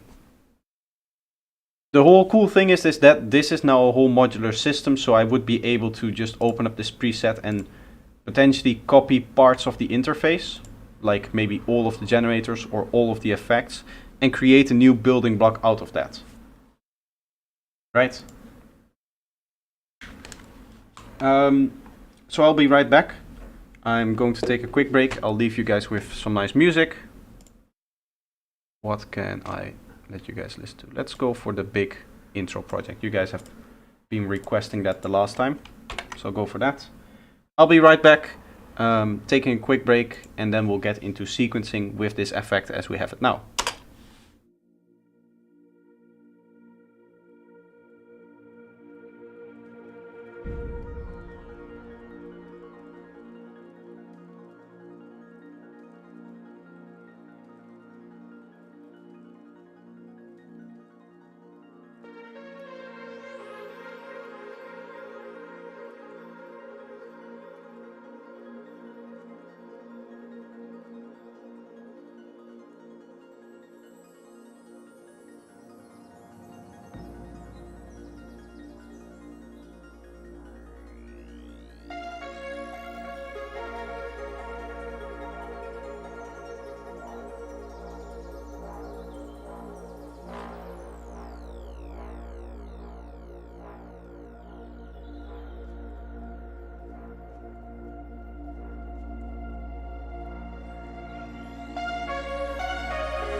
into the past.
This is one of these interesting topics where a lot of times people ask me if I believe the Big Bang Theory. Instead of saying that I believe them, we have overwhelming evidence that the universe was once very small and very hot. That which is absolutely true.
And then different universes bubbled and nucleated off.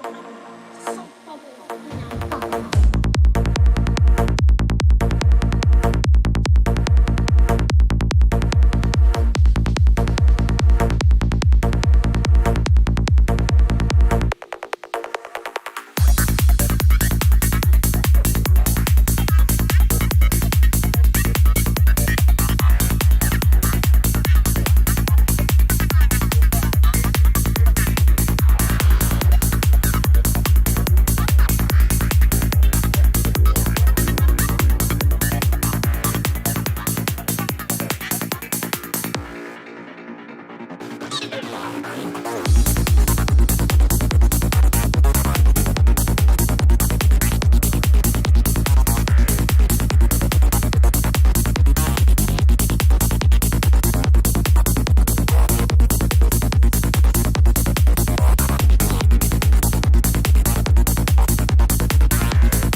I'll just catch up with the chat. Ghost in the Shell vibes. Where's the chants from? It's from some Bulgarian folklore songs that I found. If you search in that area, you'll probably find a whole bunch of different chants, like just like this one. And obviously it's like highly edited and stacked and all that kind of good stuff. How does the lighting look if I turn this light off? Is it too dark now? This looks very shady, very, very dark. If I then apply a little bit of extra light here. It's because I have like the webcam, and now that the thing that normally diffuses my light fell down, it's a little bit... Oh. It's a little bit too bright on just the white wall, the light that I have there. So I'd like to just have it like this. If that's nice enough. It is very dark. So I do think I'm going to turn it back on again. Because otherwise you guys cannot see me at all. What I want to do is I want to see how we can use this patch to create some one-shots. So for that I need to configure it. Okay, go configure. I'll just use all of these, turn them up and down, so that they should show up inside Ableton.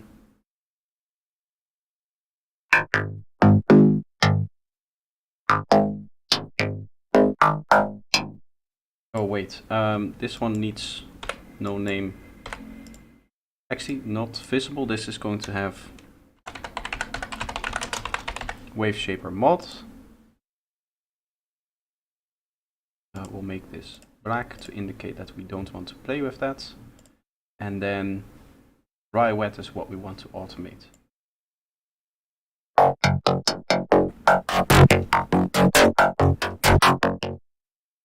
So this is going to learn the dry wet.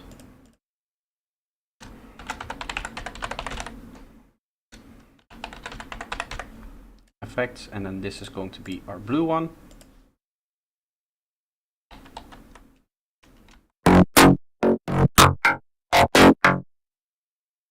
Wave Shaper mod, I should probably remove this from here. I don't know if I can do that. Also, can I move this up?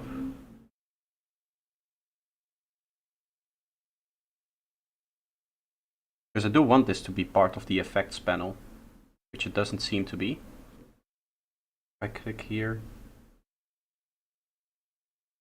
I need to go into the manager and then I can move this, I guess. Yeah, perfect, perfect. Now it should be all part of the same screen. I just have to go and hit same row.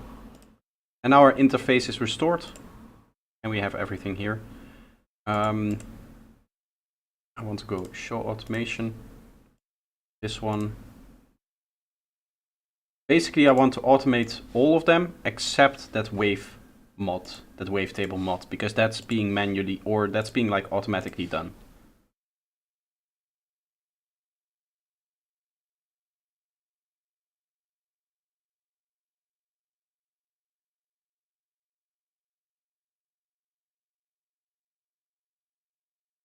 Okay. So let's set these all to 0 and the beginning to start off with, and then we can get started writing in some different effects and cool things, hopefully.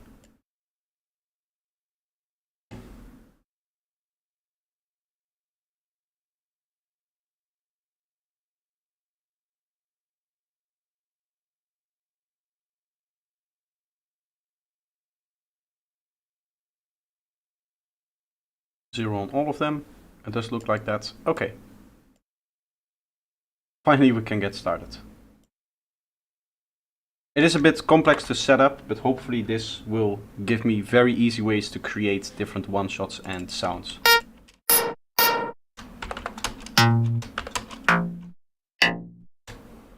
It's already like randomizing. That's because we use a random modulator on the first type. If we set it like here. Oh, this is the modulation type. We want the modulation source.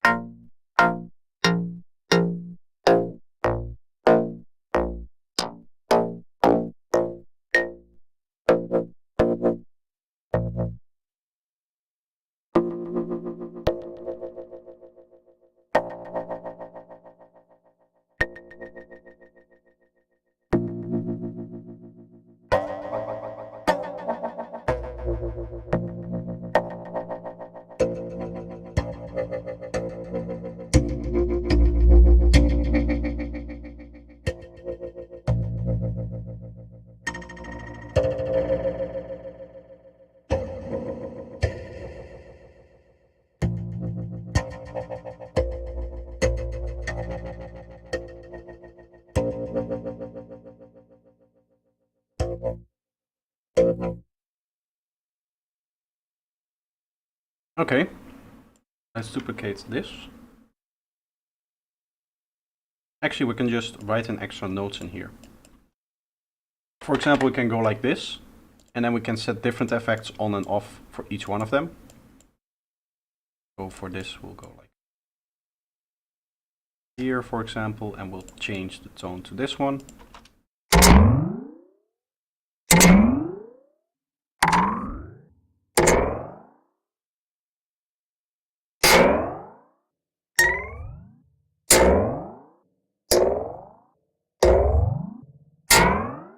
It's a bit strong, right?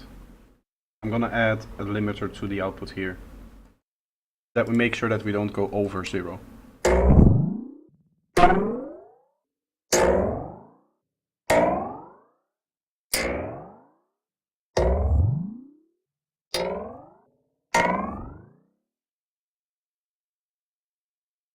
Okay, here we'll use this effect. We'll maybe stop with these ones, for example, and then we'll turn this one up.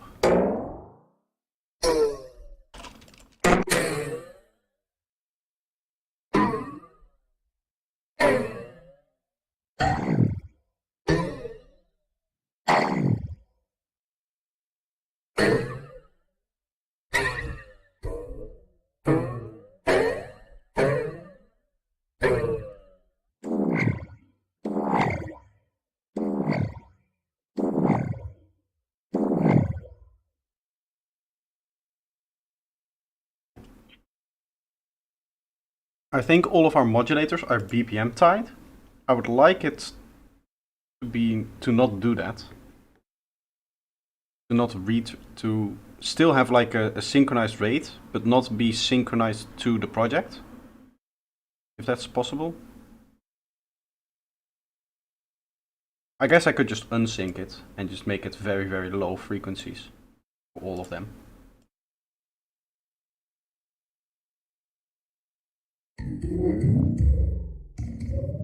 Because then we kind of get like random ones, right?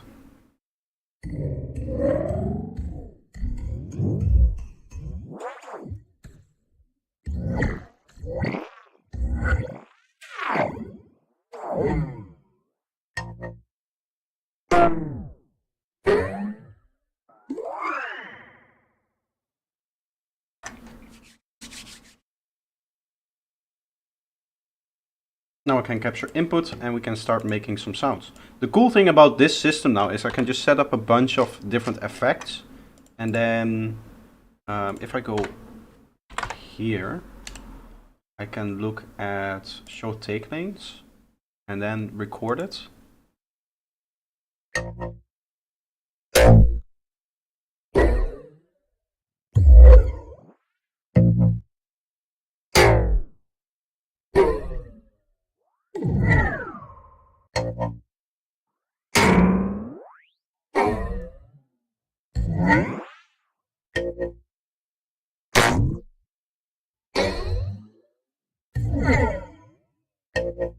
With the settings that we have in the first one, it's always going to be the same, but the other three are different every time.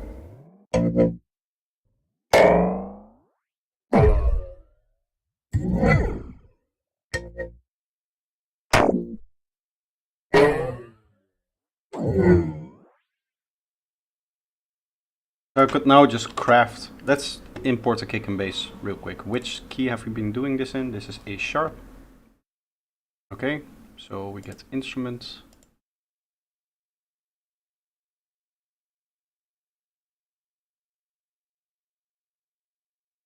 That we can layer out some of these one-shots maybe.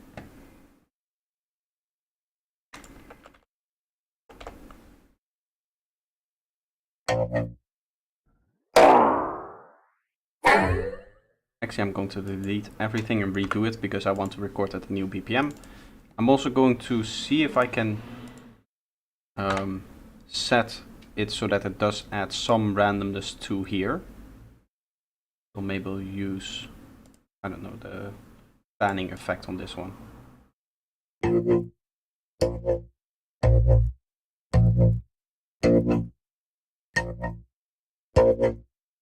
The panning and the flanger.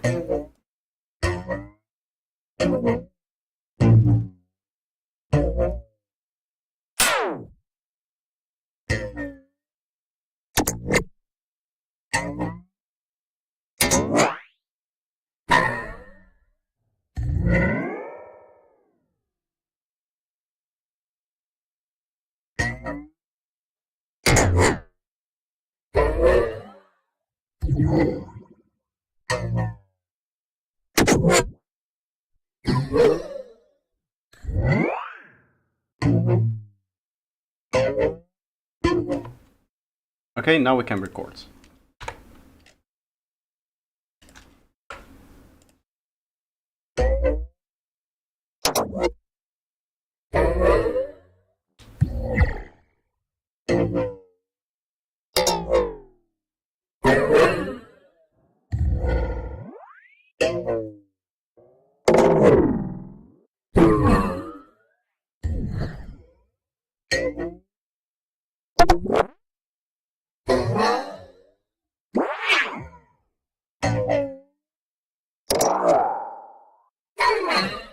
We're getting some very cool, crazy effects here.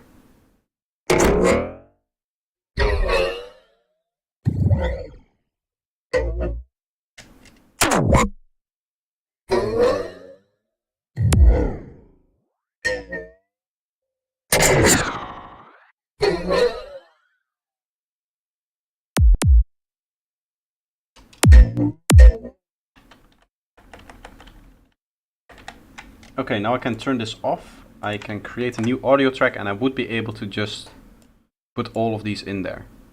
I think, in fact, if I go enter, and then I can just extend this and I'll have just a single recording.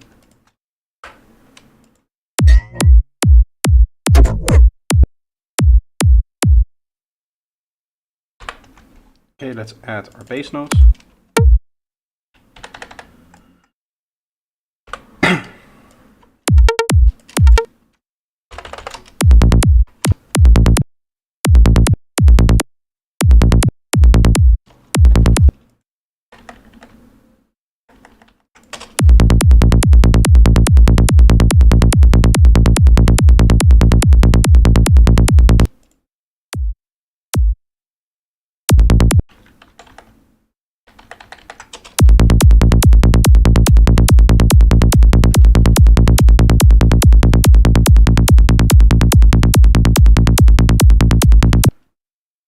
Okay, now I can just take individual one-shots and just apply them here. It does look like everything is a little bit out of time, which I imagine would be the case with Ableton's time compensation, like plugin delay compensation. What I'm going to do is add a quick delay reverb to this.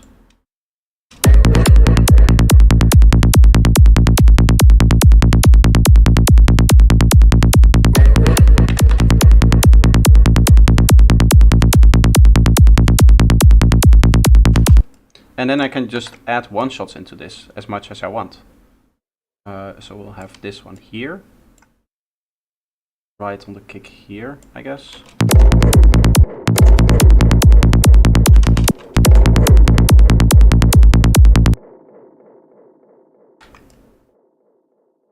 Those two seem to be like the same characteristics. I'm going to group them by the characteristics.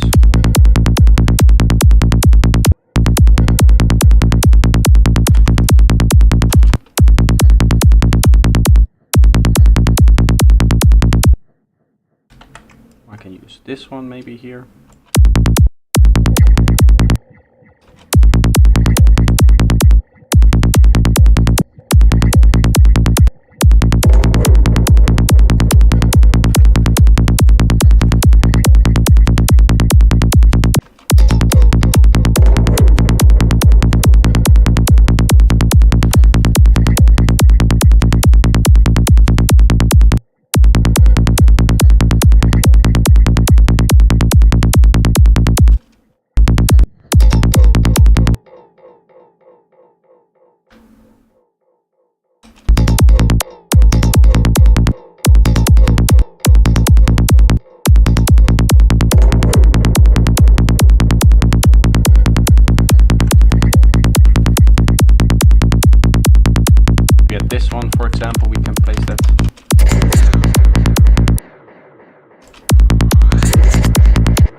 Get some really crazy sounds out of this technique actually.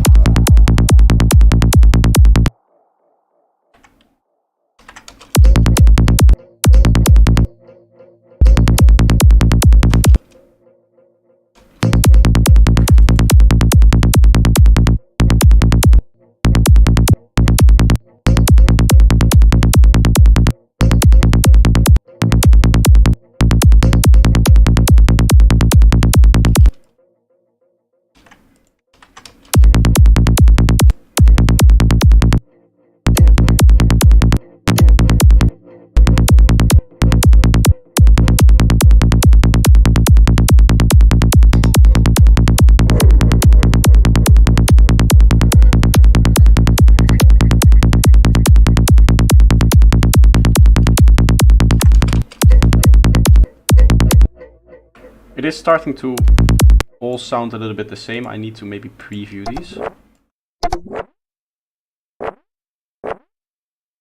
Something like this could be cool.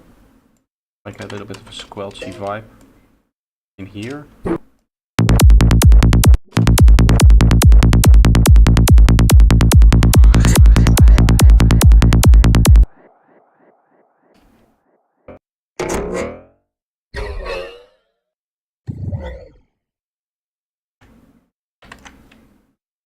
I'm just going to like place them in there the way that I want them.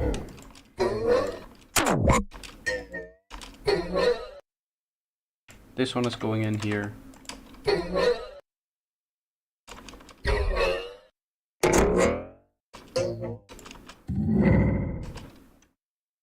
This one is also cool.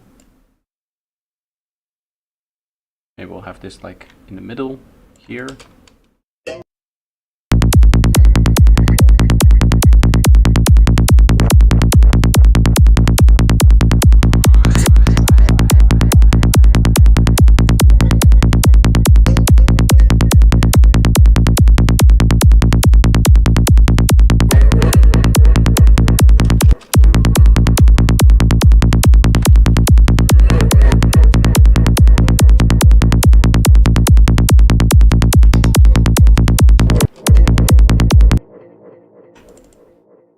I could unwarp this and then up like this. Get like a higher sound.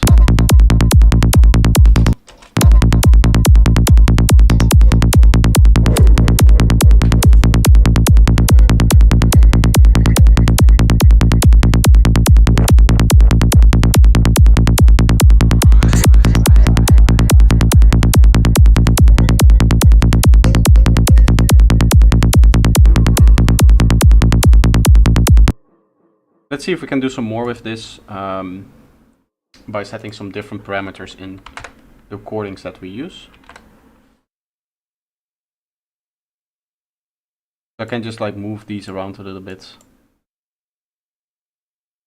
We should be getting some crazy sounds out of that just by changing modulation shapes and like curves and stuff.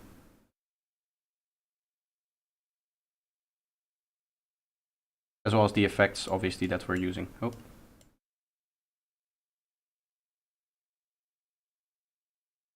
I can just like move points across even like this. Even if they're like not 100 or 0, that doesn't really matter, because then it's just going to blend all of the effects in there.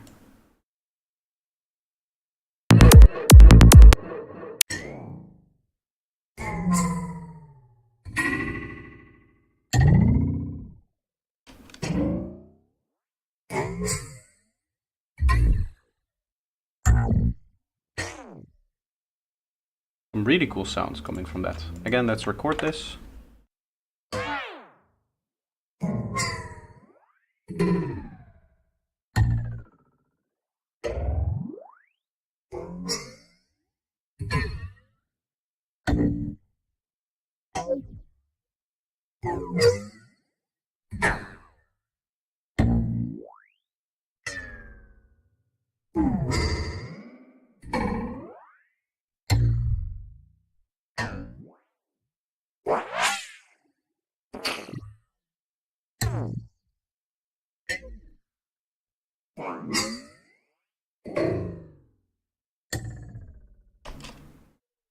That's really cool.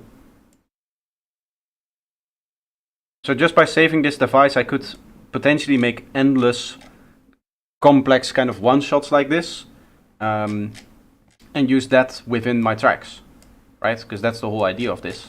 I can now just save this as a track and be able to record 4 different types of one-shots by the parameters that I set, and just record a bunch of them like we did here, and we get a bunch of different ones.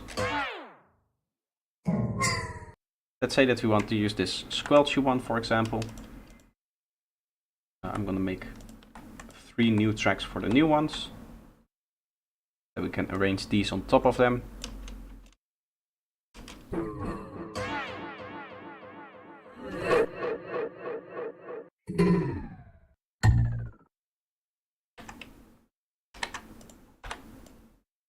On here.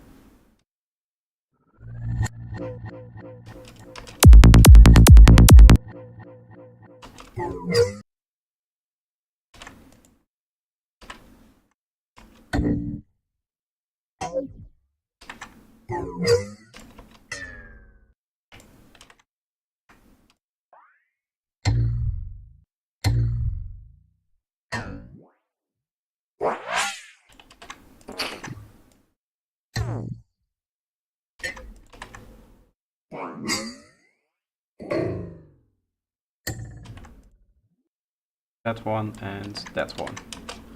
Okay.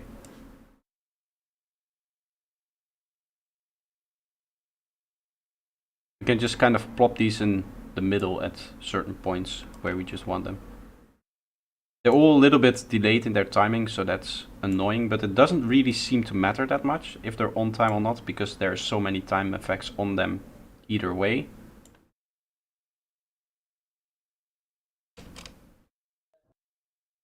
I'm gonna arrange this all in like one area, I guess.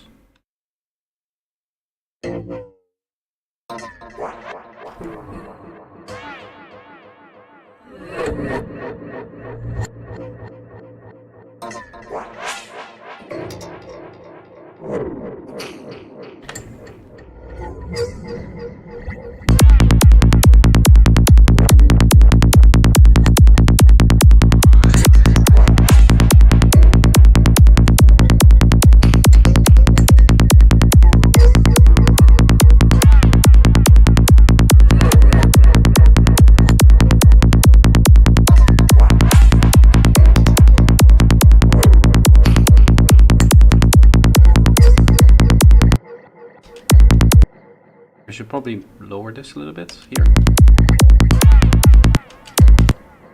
Also on this one.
I guess it's almost like an ambient kind of forced track, I would say.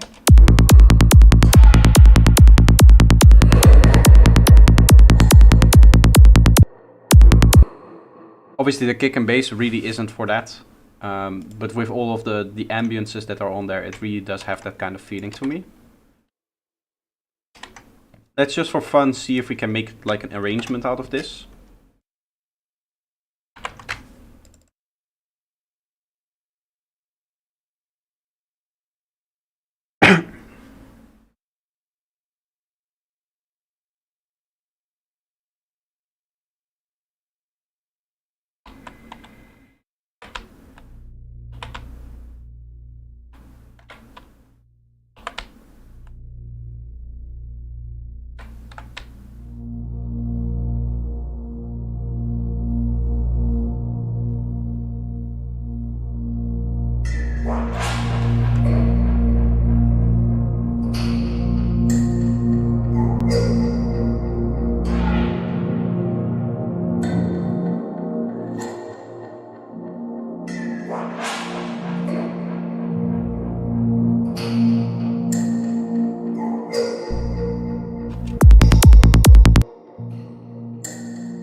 add some chirpy bird sounds.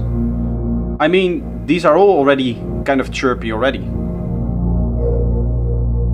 I would say that these are the chirpy bird sounds. Maybe a little bit low in the register, a little bit low in like the frequency. But that's kind of what I like from it.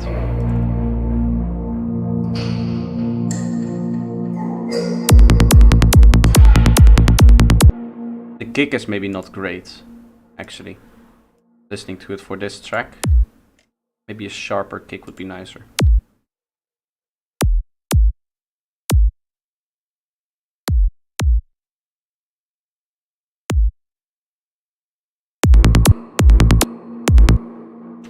Yeah, that's better.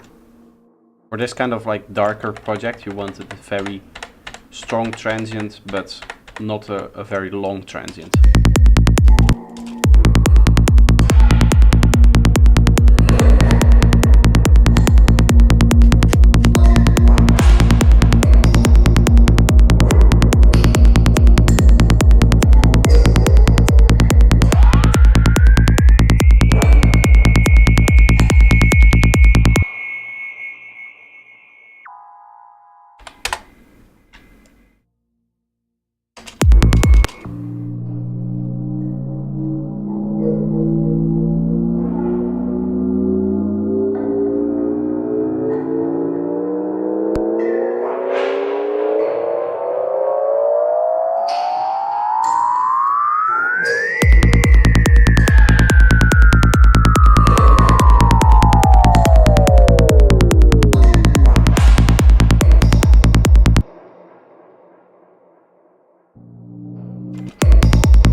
Let's add a drum loop on top of this here in the second bit, and then we'll create some cool force things. I'm experimenting today. I don't really have an idea. I was going to do stuff with MX as well.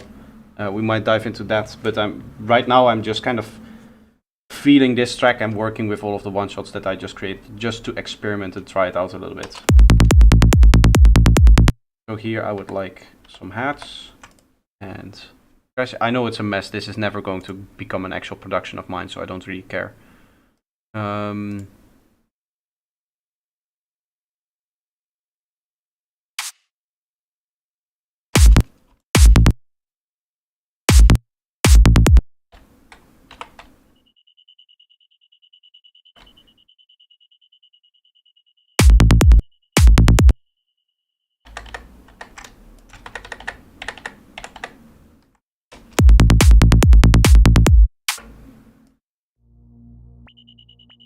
We need hats.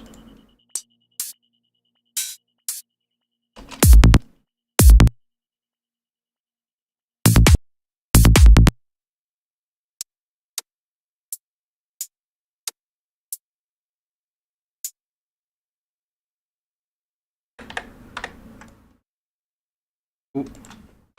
I did that wrong. This goes -9, -7.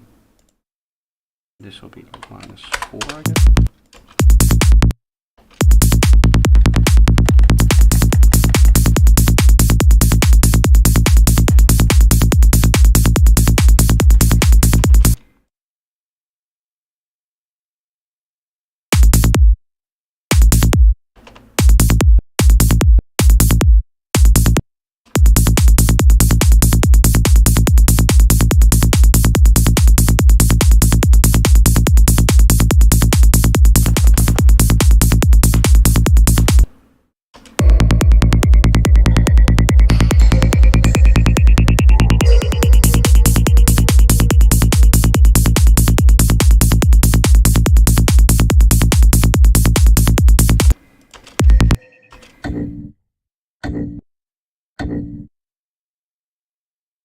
And maybe make a cool effect out of one of these, for example. I would synchronize this one here. Let's act an equalizer. I can add a shifter.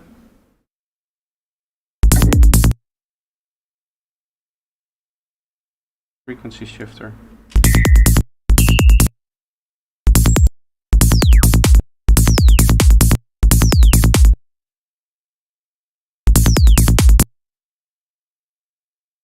Let's have this go to negative.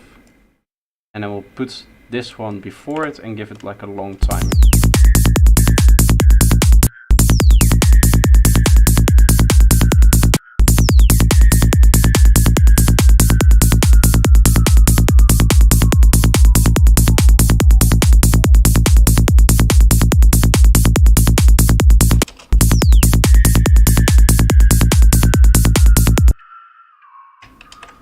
And we can have different sounds with different kind of effects mangling through each other.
Just by placing some of these one-shots on there, you get really cool kind of morphing textures. And obviously the more layers that you add to this technique, the more complex it will become, hopefully.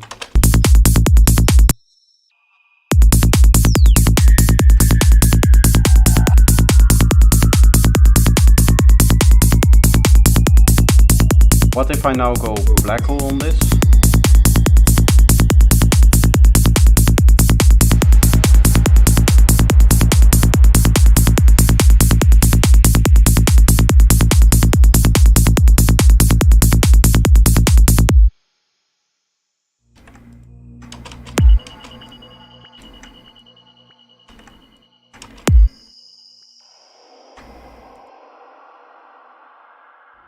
We're getting some crazy textures from this with the reverb fully wet.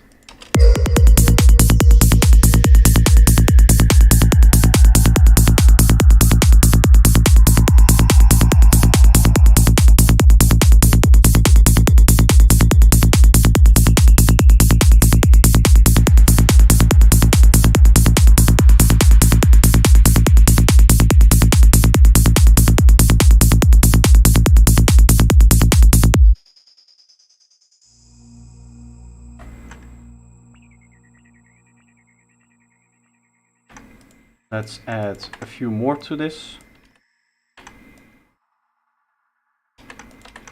Honestly, I don't think that it matters where you place all of the elements. As long as you just fill it up and copy over your delay in this thing and just set up a random modulation for it.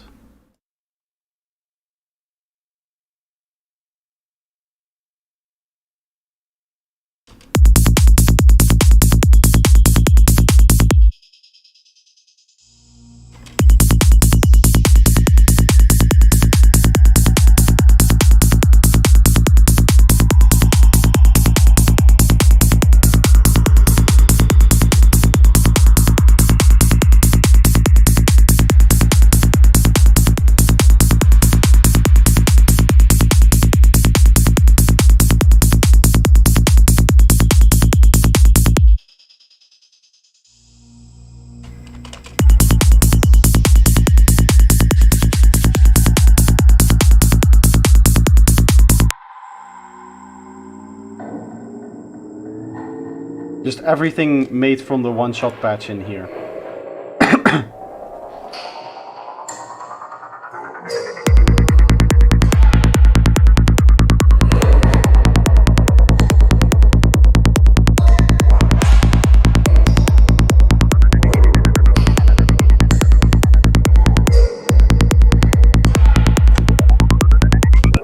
If you wanted this to be like a real track, I would probably add some stable like element to it at some point.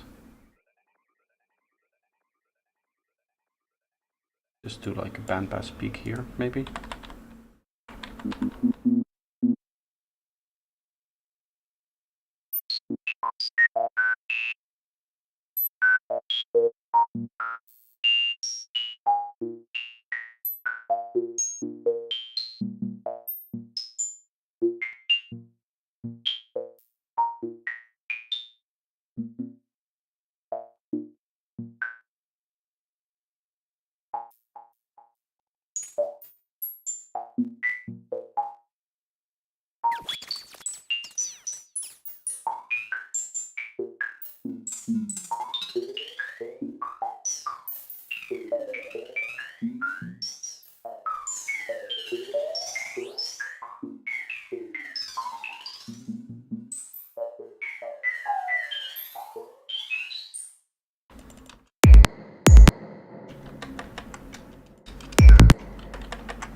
I'm going to move this to a separate track, because the cool thing that I think we can do is introduce the delay only here.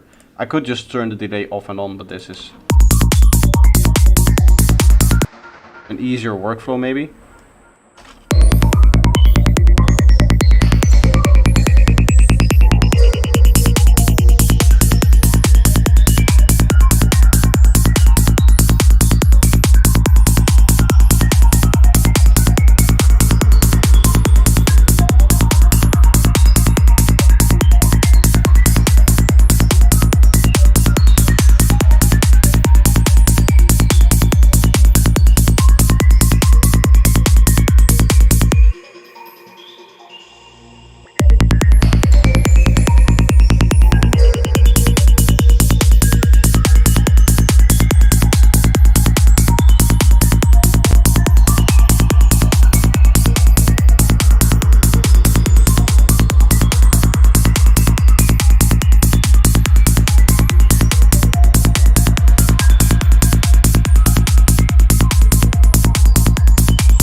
This was definitely not what I was going for, but it's turning out very, very nicely actually.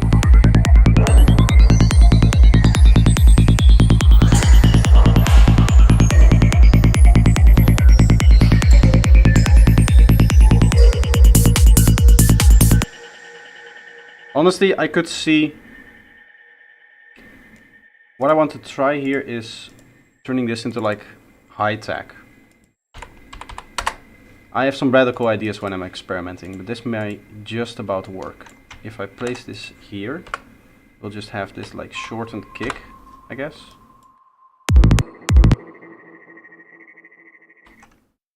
And then we'll just octave higher. I guess not.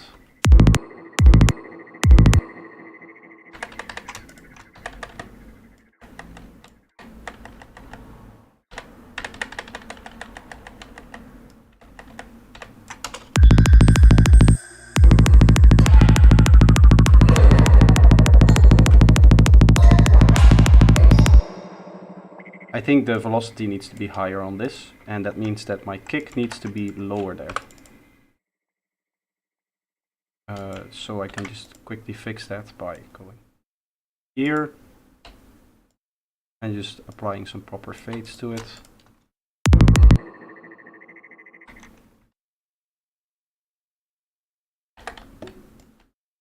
This now becomes our kick and bass. If you wanted to turn this into like high tech, I think.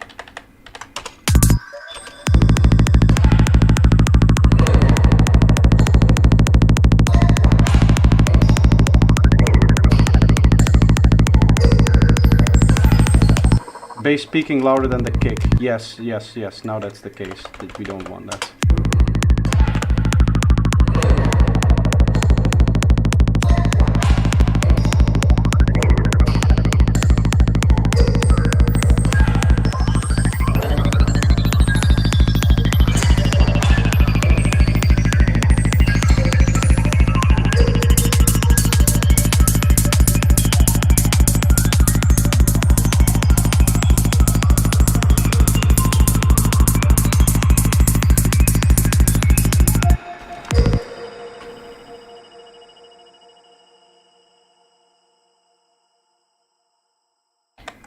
I don't know, should I make the kick shorter, or I think for high tech you just need like specific kicks for that high of a BPM, and my kicks are just not designed for that, so I don't think it really matters.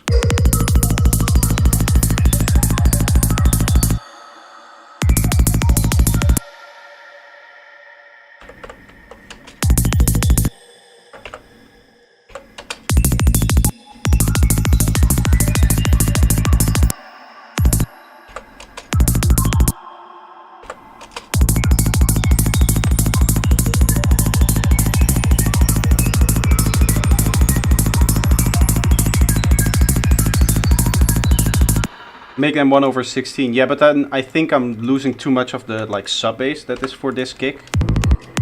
Because then it's just like the top end, right? There's not really anything there. So I think for high tech you would just need to make different kick sounds, and I don't think I have any.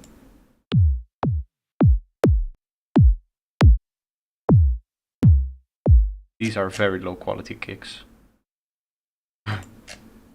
Maybe some of these. I really don't want to remake a kick drum now, so I'm just trying some, maybe like this one here. I mean, it's not a real production, so I don't really care.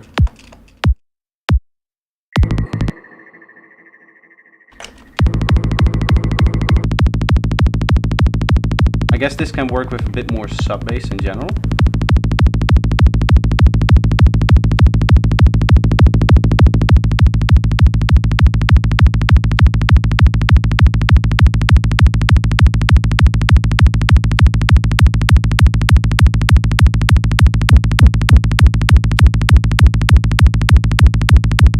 It's cracking a bit.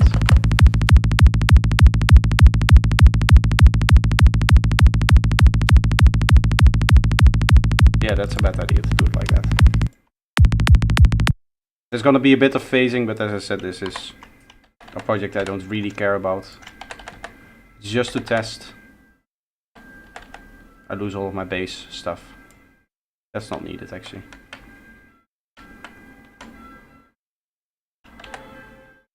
I just need to do the kicks.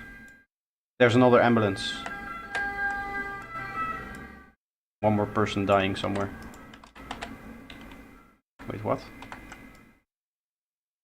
I made it a bit longer. Yeah, okay.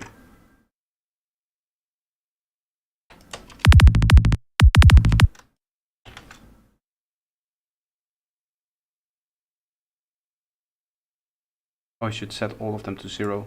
For some reason they are not at 0 dB coming out of that sample pack. -4.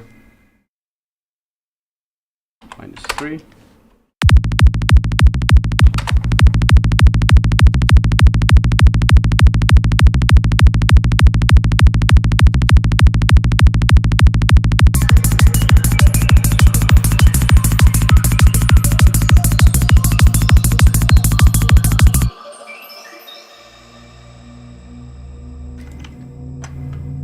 Let's just quickly check the waveform. I want to see how well I mixed all of this together.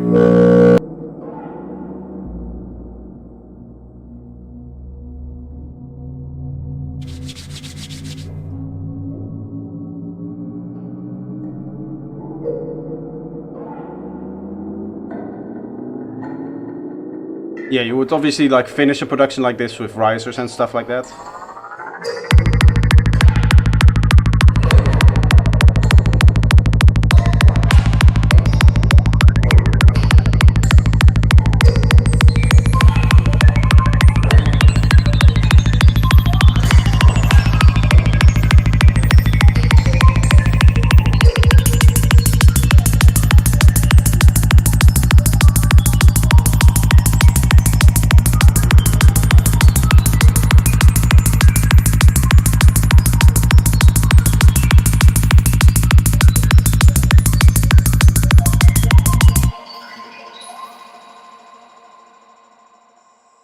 And you could add whatever else that you wanted into this.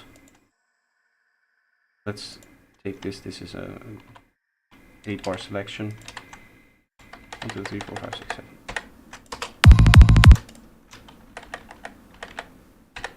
I could maybe add like a lead for high tech into it. Oh.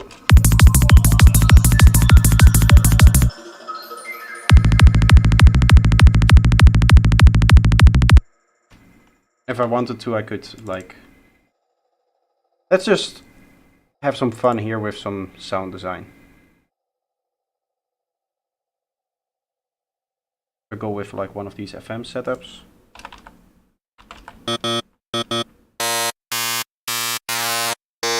Yeah, and the higher parts. I can just set the modulation to macro. Like that. And then I can set bandpass here. This will be like the lowest part, and then we'll use like a chaos oscillator.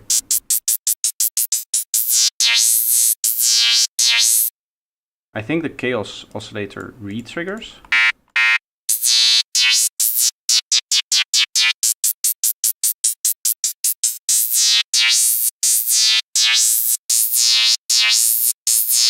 It seems really keen on doing the same modulation over and over again. I guess we'll do my LFO randomization trick then.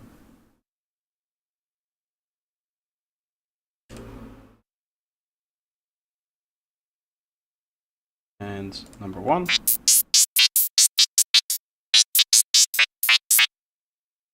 These both go like this and like this.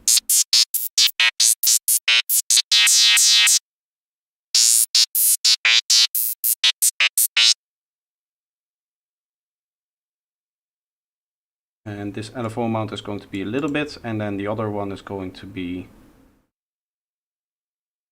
random 1, I guess.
That's kind of cool.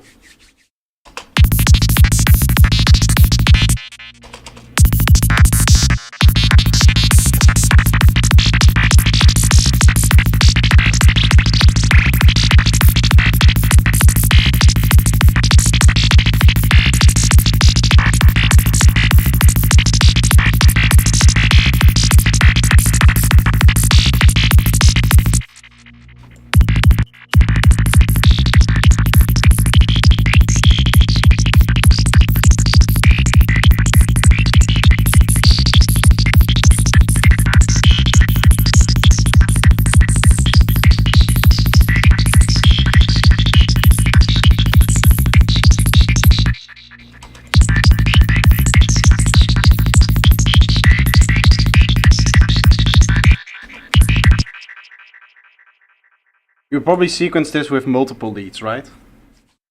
So instead of just having like one lead, I would go and put these effects on the thing itself, and then I can duplicate this. I can just grab a different wavetable from that pack. We can do like a switcheroo thing.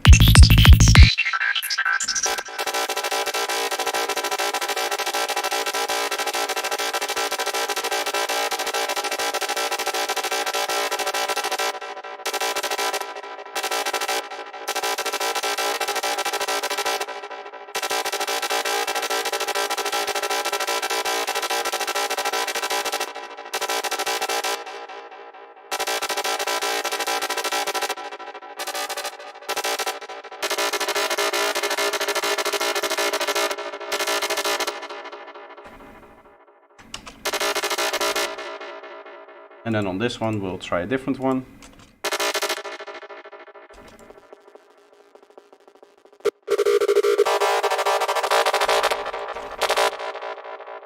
We'll add some effects to this.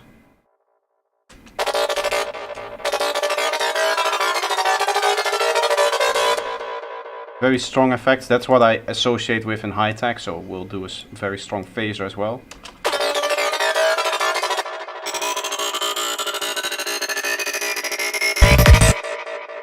And then it's just a matter of like zeroing out different ones, I guess. Here.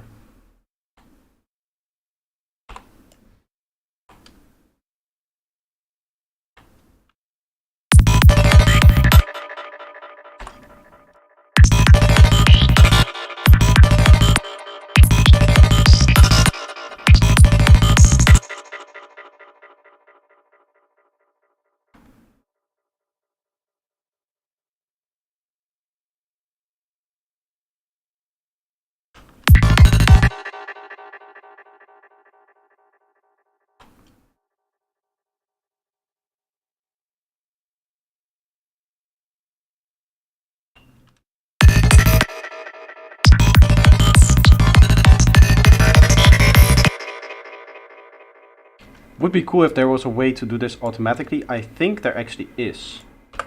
So if I go in here,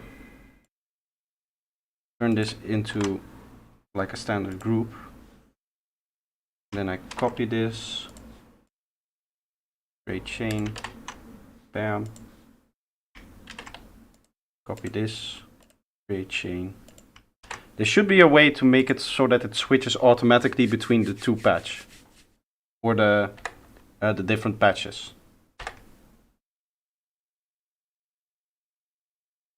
Let's make a few more.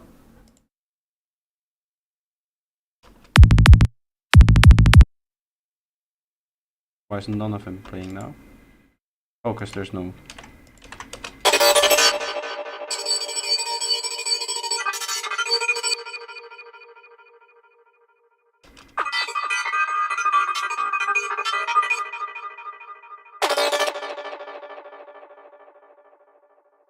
Oh. In it.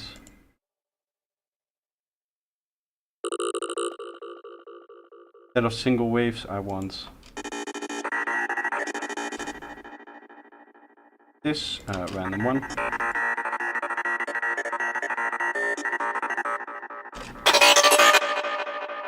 And then I can just put them on different chains. And because this is like an input selector and not an output selector, if we just map this to an LFO, we should get different ones every time. Map this to here. And we'll set the macro range to like 5, I think. 4.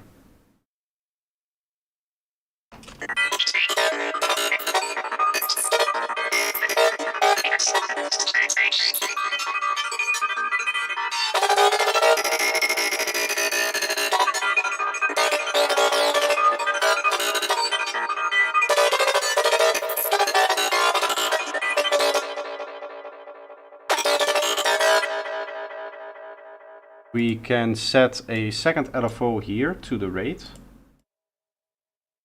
Not fully 100%, not the fastest either.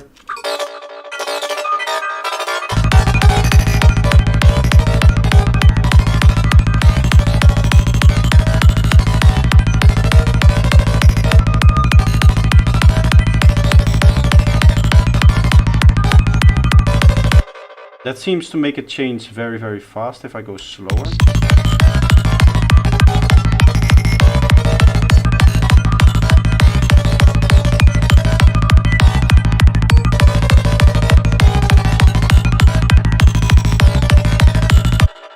It doesn't seem to like the fact that it's like, or what I don't like, sorry, is the fact that it's like always in the middle. I guess instead of random we can use sine for this. Why does it stay like smaller and smaller?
Make it 500 BPM. I don't think my patch will survive that, the base patch, but we can try. Always for fun.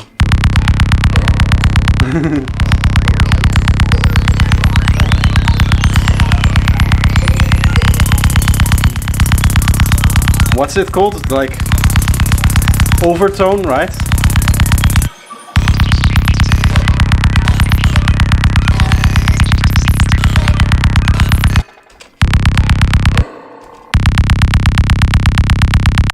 Does this actually work? Oh, wrong thing. What is it making? Yeah, that's just a mess.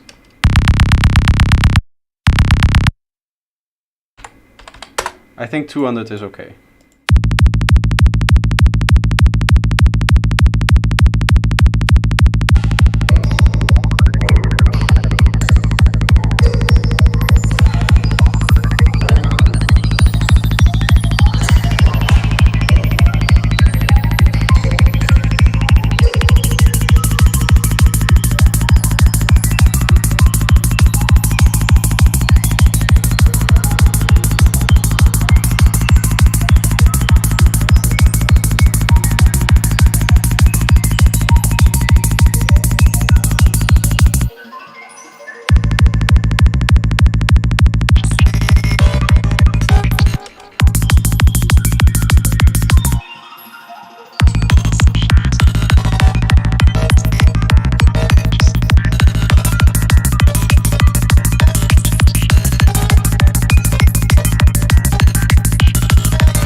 Still, boost is one of the ones that doesn't work. What boost is really good for, what I've heard recently somebody use boost for, is in this case, you can hear that all of our synths that we're triggering here don't have the same level. We can just do that.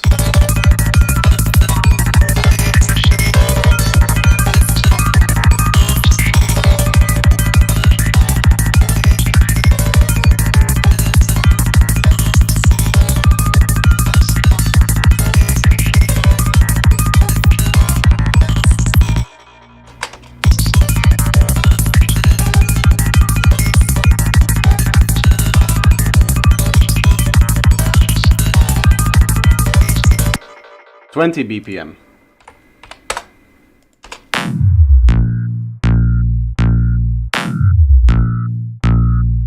Whatever it's using for resampling.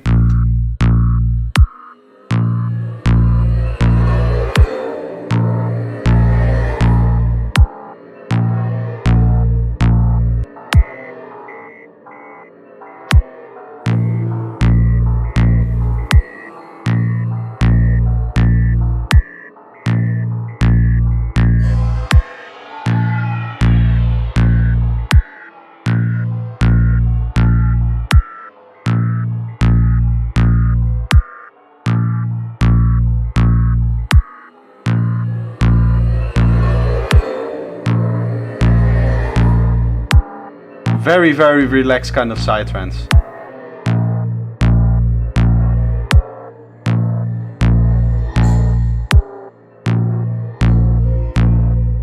I want to get 4 bars of this, and then I want to speed it up and to get very high-pitched kind of psytrance. Because if you just speed it up a couple of times, it just doubles like the timing.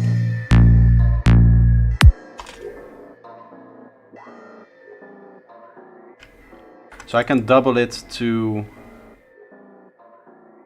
40, 80, and now it's 160 BPM, this project.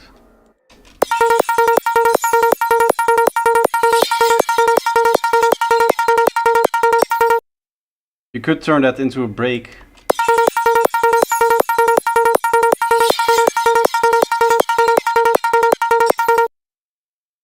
If I record this without the bass line at 20,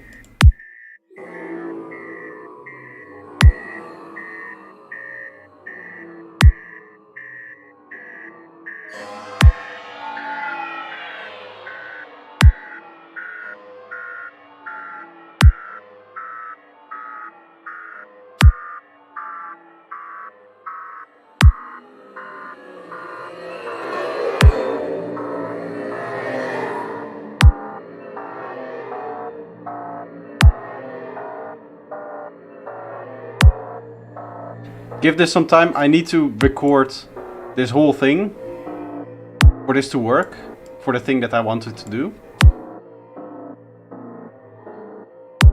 I think it will be better if I do it without kicks as well, right? I mean, I will try it with the kick before. But not moving too much. Yes, this is dancing for older people, so they can just slowly swing to the beat. I'm even dancing too fast now.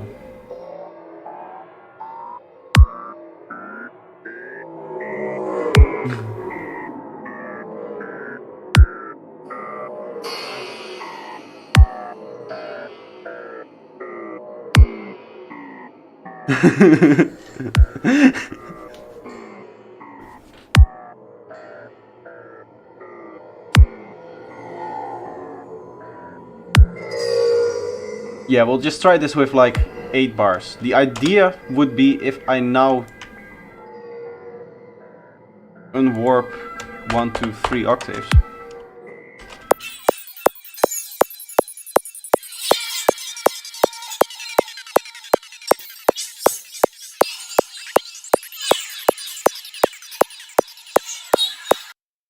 You get the thing at 160 BPM. So what we would need to do is probably set this to 25. Here's the real technical idea. You set the BPM to 1/8 of the BPM of your project, and then you record things without the kick and the bass, probably is the best. Let's just start here. It's gonna take a long time to record all of this, but if we then speed it up and pitch it up, we can use that as like an effect on top of it, I think.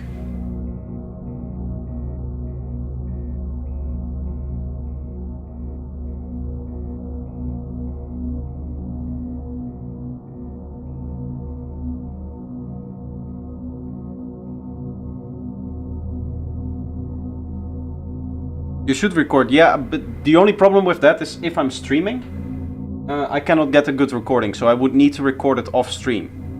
Then we can maybe do something with that. It's a good idea for this week's challenge.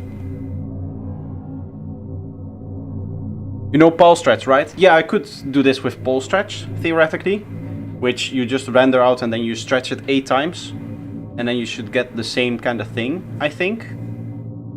Because this is really what pole stretch should be doing, or trying to emulate. Right now we're just doing it by really... the good thing about this thing is that because of the delays and the things that are in here, those get rendered out and not stretched up.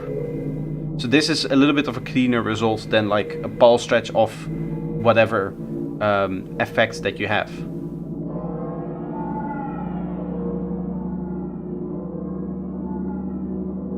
To run the siren, yes, I'll go ahead and bother the people working at the hospital with my questions. Yeah, because I can record it off stream, then it should be easy, then I can just route it into Ableton. But when I'm streaming, I cannot obviously take microphone priority away from OBS, because then you guys won't hear me.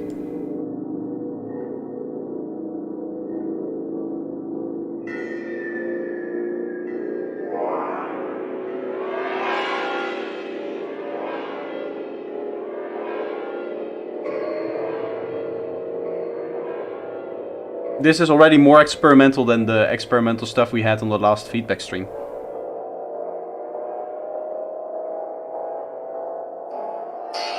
Getting some really cool tones out of it though. I do like it. Then it will be in a controlled setting. I don't think they'll let you run the sirens just for you to record it. I don't think that's a thing. You can hear how slow the trance gate is.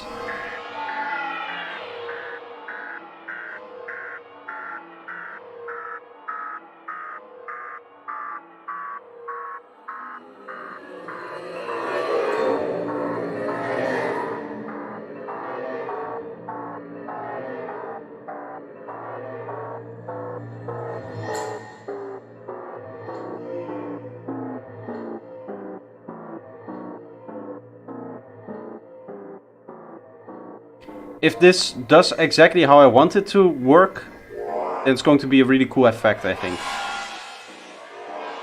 I'll just record it up until like 33, because that's what I need.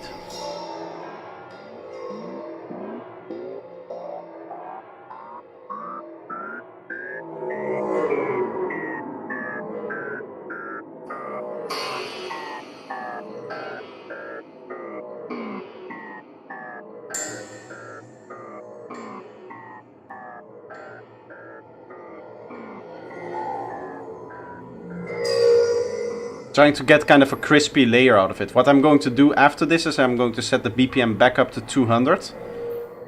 So then this thing needs to be pitched up by 3 octaves, and then it will perfectly synchronize with the thing that is like playing here, but at 3 octaves higher. You could do this by halving your BPM and going to 1 octave higher, or taking a quarter of the BPM and going 2 octaves higher.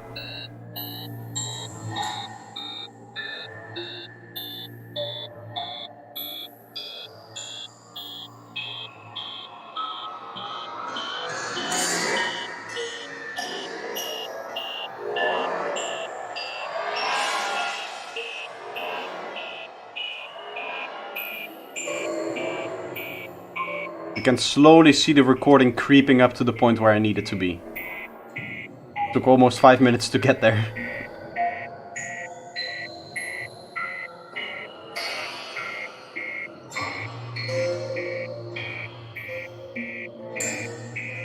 anticipation, yes.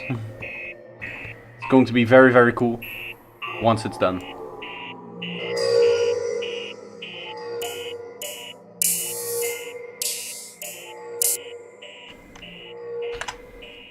Operculum, how are you? Thank you for the $2. Welcome.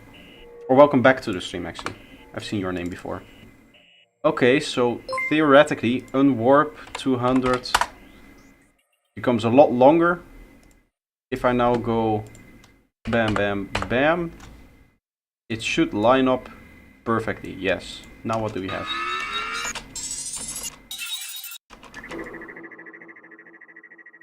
Oh, this is the recording track. I do want to keep that. We just push this.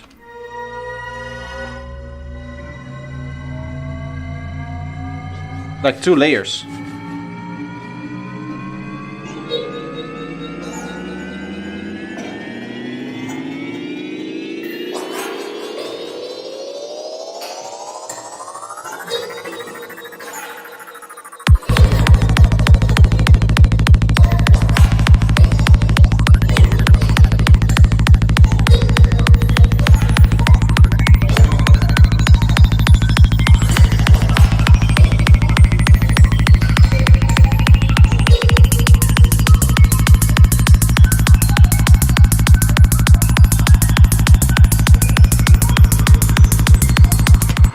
This is a cool technique. I want to try a little bit more with this. If I go kick and bass and drums off, I should probably put just this in one group so I have one group that I can turn off and on. Yes, okay. We go 100 BPM for this one.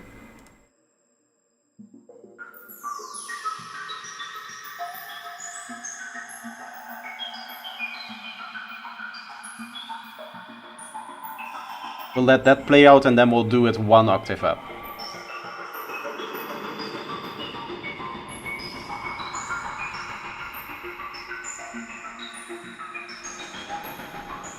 Also 100 BPM is a very relaxed BPM. I do like that actually.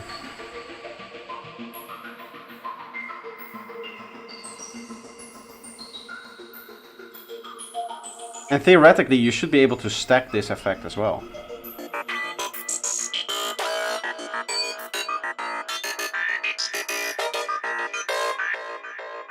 Okay, I don't want that anymore. That doesn't bother me. Okay, we go 200 BPM. And then this up an octave.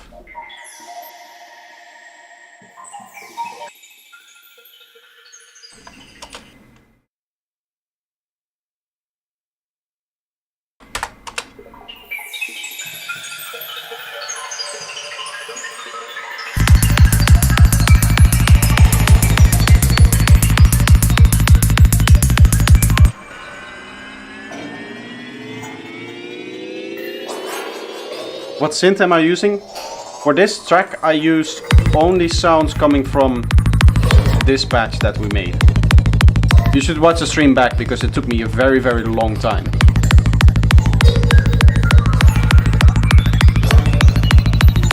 If you work in multiples of 2 for speed, it will technically be in key. Yeah, because the reason why it will be in key is because then if you double the octave, so keeping it at the same octave, you will align it, right? Because if you're recording it at half the speed and then doubling the speed at which you play it back, which essentially putting it up by an octave is, then you just get it put up by an octave. We could probably do some cool stuff with like slight shifts in timing as well. If you slightly shift this backwards and just have that slightly out of sync, it might be...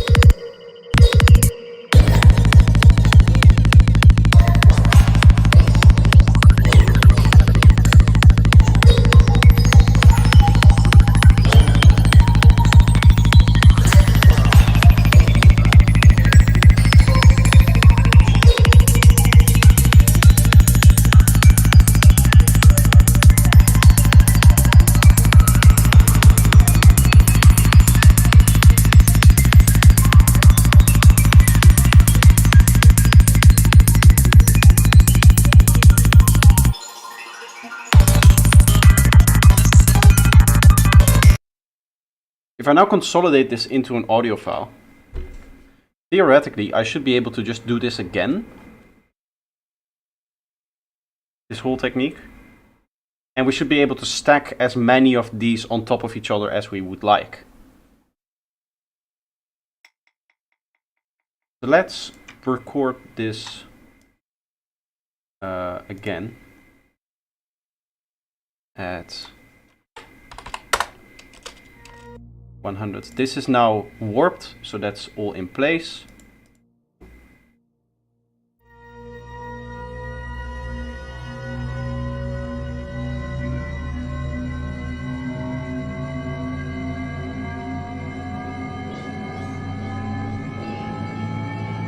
What do you mean with a synth that will sound like any synth?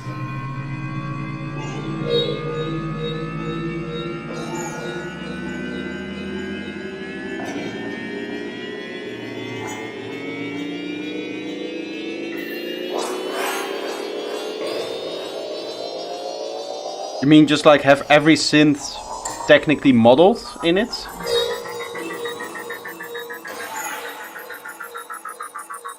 It means a synth that will sound like Serum, Vital, Faceplant, etc. Yeah, okay. To be honest, I think it's only really interesting in when it comes to like old school synths and stuff like that. And for those cases you need to do just a lot of modeling to get it close enough that it actually sounds alike. Like what Arturia does, I think. I don't own any of their synths, but what Arturia does is very, very closely related to the actual synths that they're trying to emulate. If you just put in enough time, then eventually you will be able to get to all of the synths.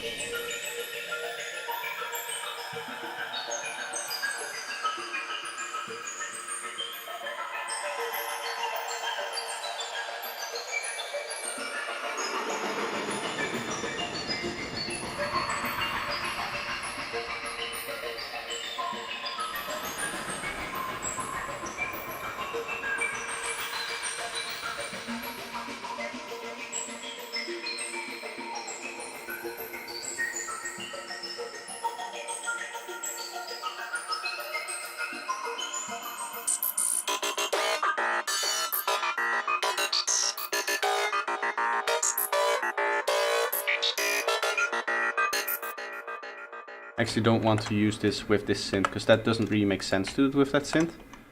I'm gonna do it again. I want a different recording with all of the different like randomizations on it.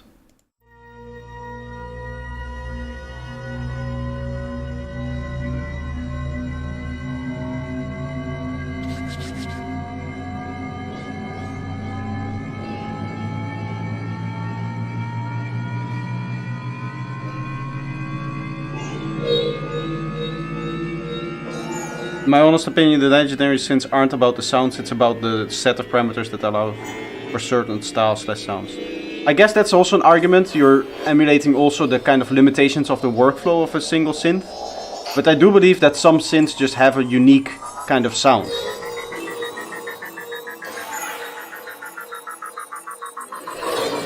It might seem strange doing two recordings, but I want to do like stereo processing, and because there's differences between these two waveforms that there's going to be, we should be able to pan one left and pan one right.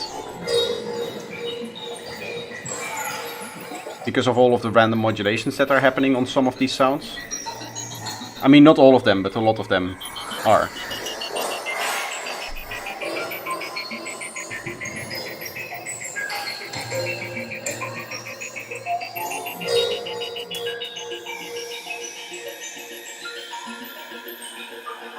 So a synth that has all of the parameters every synth ever had. Yes. Yes. Bringing us back to the synth that we just talked about. MSoundFactory, you should be able to just make any synth out of this. With enough. And that's true for every synth that you have. If you have enough controls to create your own like filters and stuff like that, maybe even something like VCV rack, you would eventually be able to just create everything. Theoretically. I don't know how much that will work in practice though. Okay, so now we have 1, 2, We can left, right these.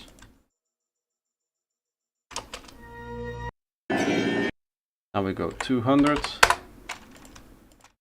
And then we unwarp and pitch up.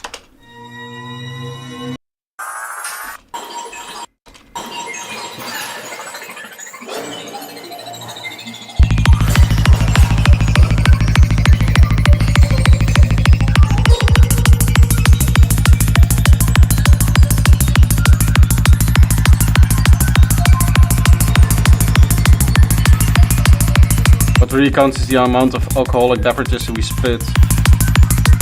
spill on the classic hardware. That's what adds the real character. Yes. Everything being broken.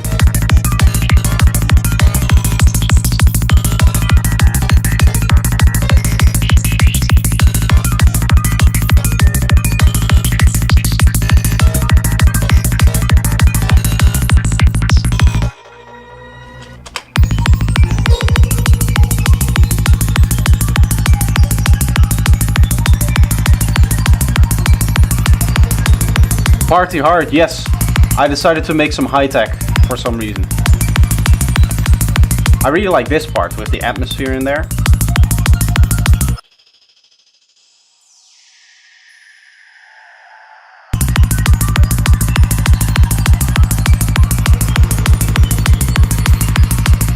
Somebody at the beginning of the stream asked, how do you make horror sounds and textures? I think I found the method for you.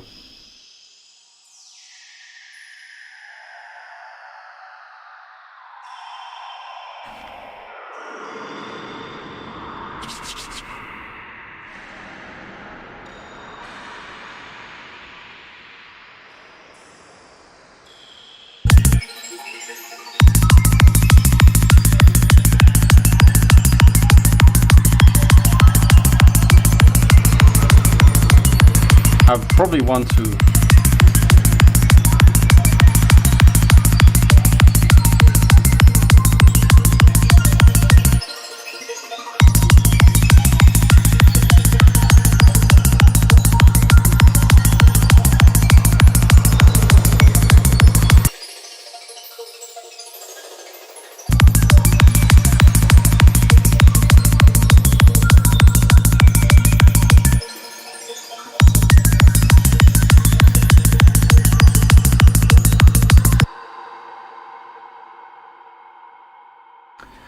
Quick question, you use oversampling much? I used to, but I don't anymore because of the intersample peaks, but I noticed the sound isn't as clean. What's your take? I think you have some issues, a wrong interpretation of what oversampling does here, if I'm going to get into this discussion as well. Oversampling reduces intersample peaks because there's more measure points between any 2 points. Right, if you look into an audio file and you zoom in really far, you get the individual points that constitute this audio file. I should probably go to a part where there's a little bit more volume so that's easier to see. Where is this loud? Here. There is like a nice spike in here. Yeah, you can see the individual points. If you oversample by a factor of 2, it's going to add points in between each middle, right? So the level of intersample peaks is going to be quieter because there's more points of measurement.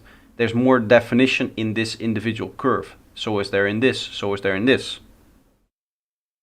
So oversampling reduces intersample peaks by just having more points of kind of control where the plugin is able to act. There's also other ways of doing that. There's like actual oversample peaks. Is basically just a higher resolution then.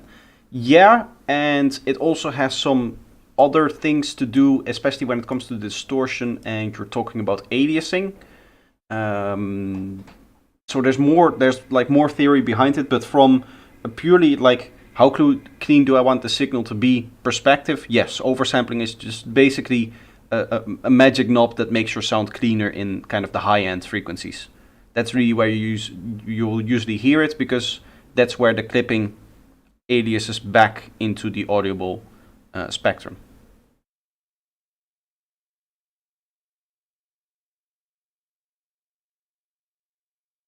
But the filters in aliasing filters can cause the waveform to wobble, which overshoots the clip threshold. That's also a factor. There's many factors involved actually. Now that I think about it, because the filter on top of it may also change the phase a little bit, and in some certain cases when you have a lot of like high-end bursts or something like that, high-end noise or something like that, then it could generate extra peaks because of the even though it's small phase, the phase shift that it does.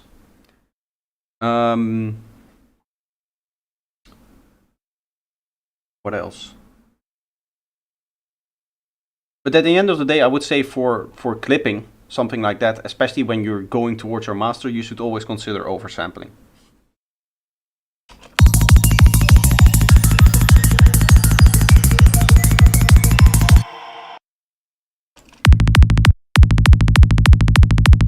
I actually kind of like this kick and bass in the context. It doesn't really sound good on its own, but in the context.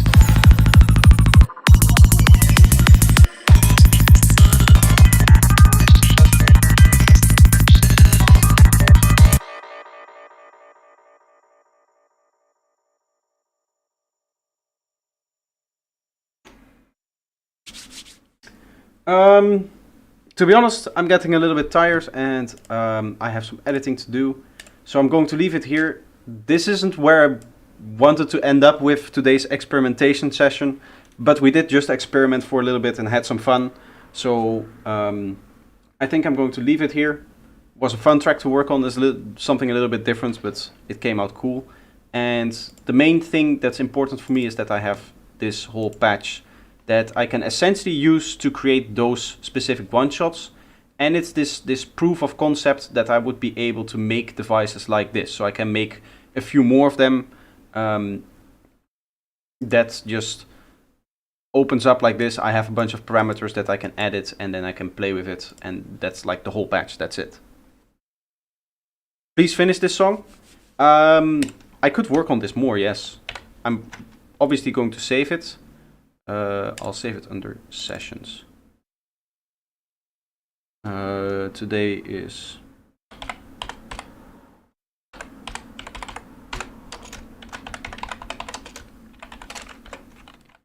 session and this is high-tech experiments. I could turn this into, if I ever do Experimenter, I can turn this into an Experimenter song and release it on there. Still in the plans, I'm first working on all of the thumbnails. I'll show you where I'm at with the thumbnails. I'll make like another 10 tonight maybe. I'm going from oldest to newest. So there's a total of 230 thumbnails that I need to make. And I've done, as you can see, not that much yet. But I need to do thumbnails for a whole bunch of different videos that I all want to renew.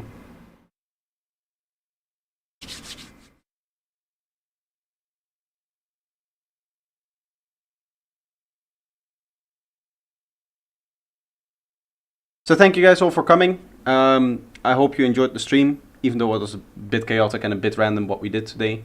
Sunday there will be a challenge, and I need something to do for the challenge. I might just grab some of these one-shots.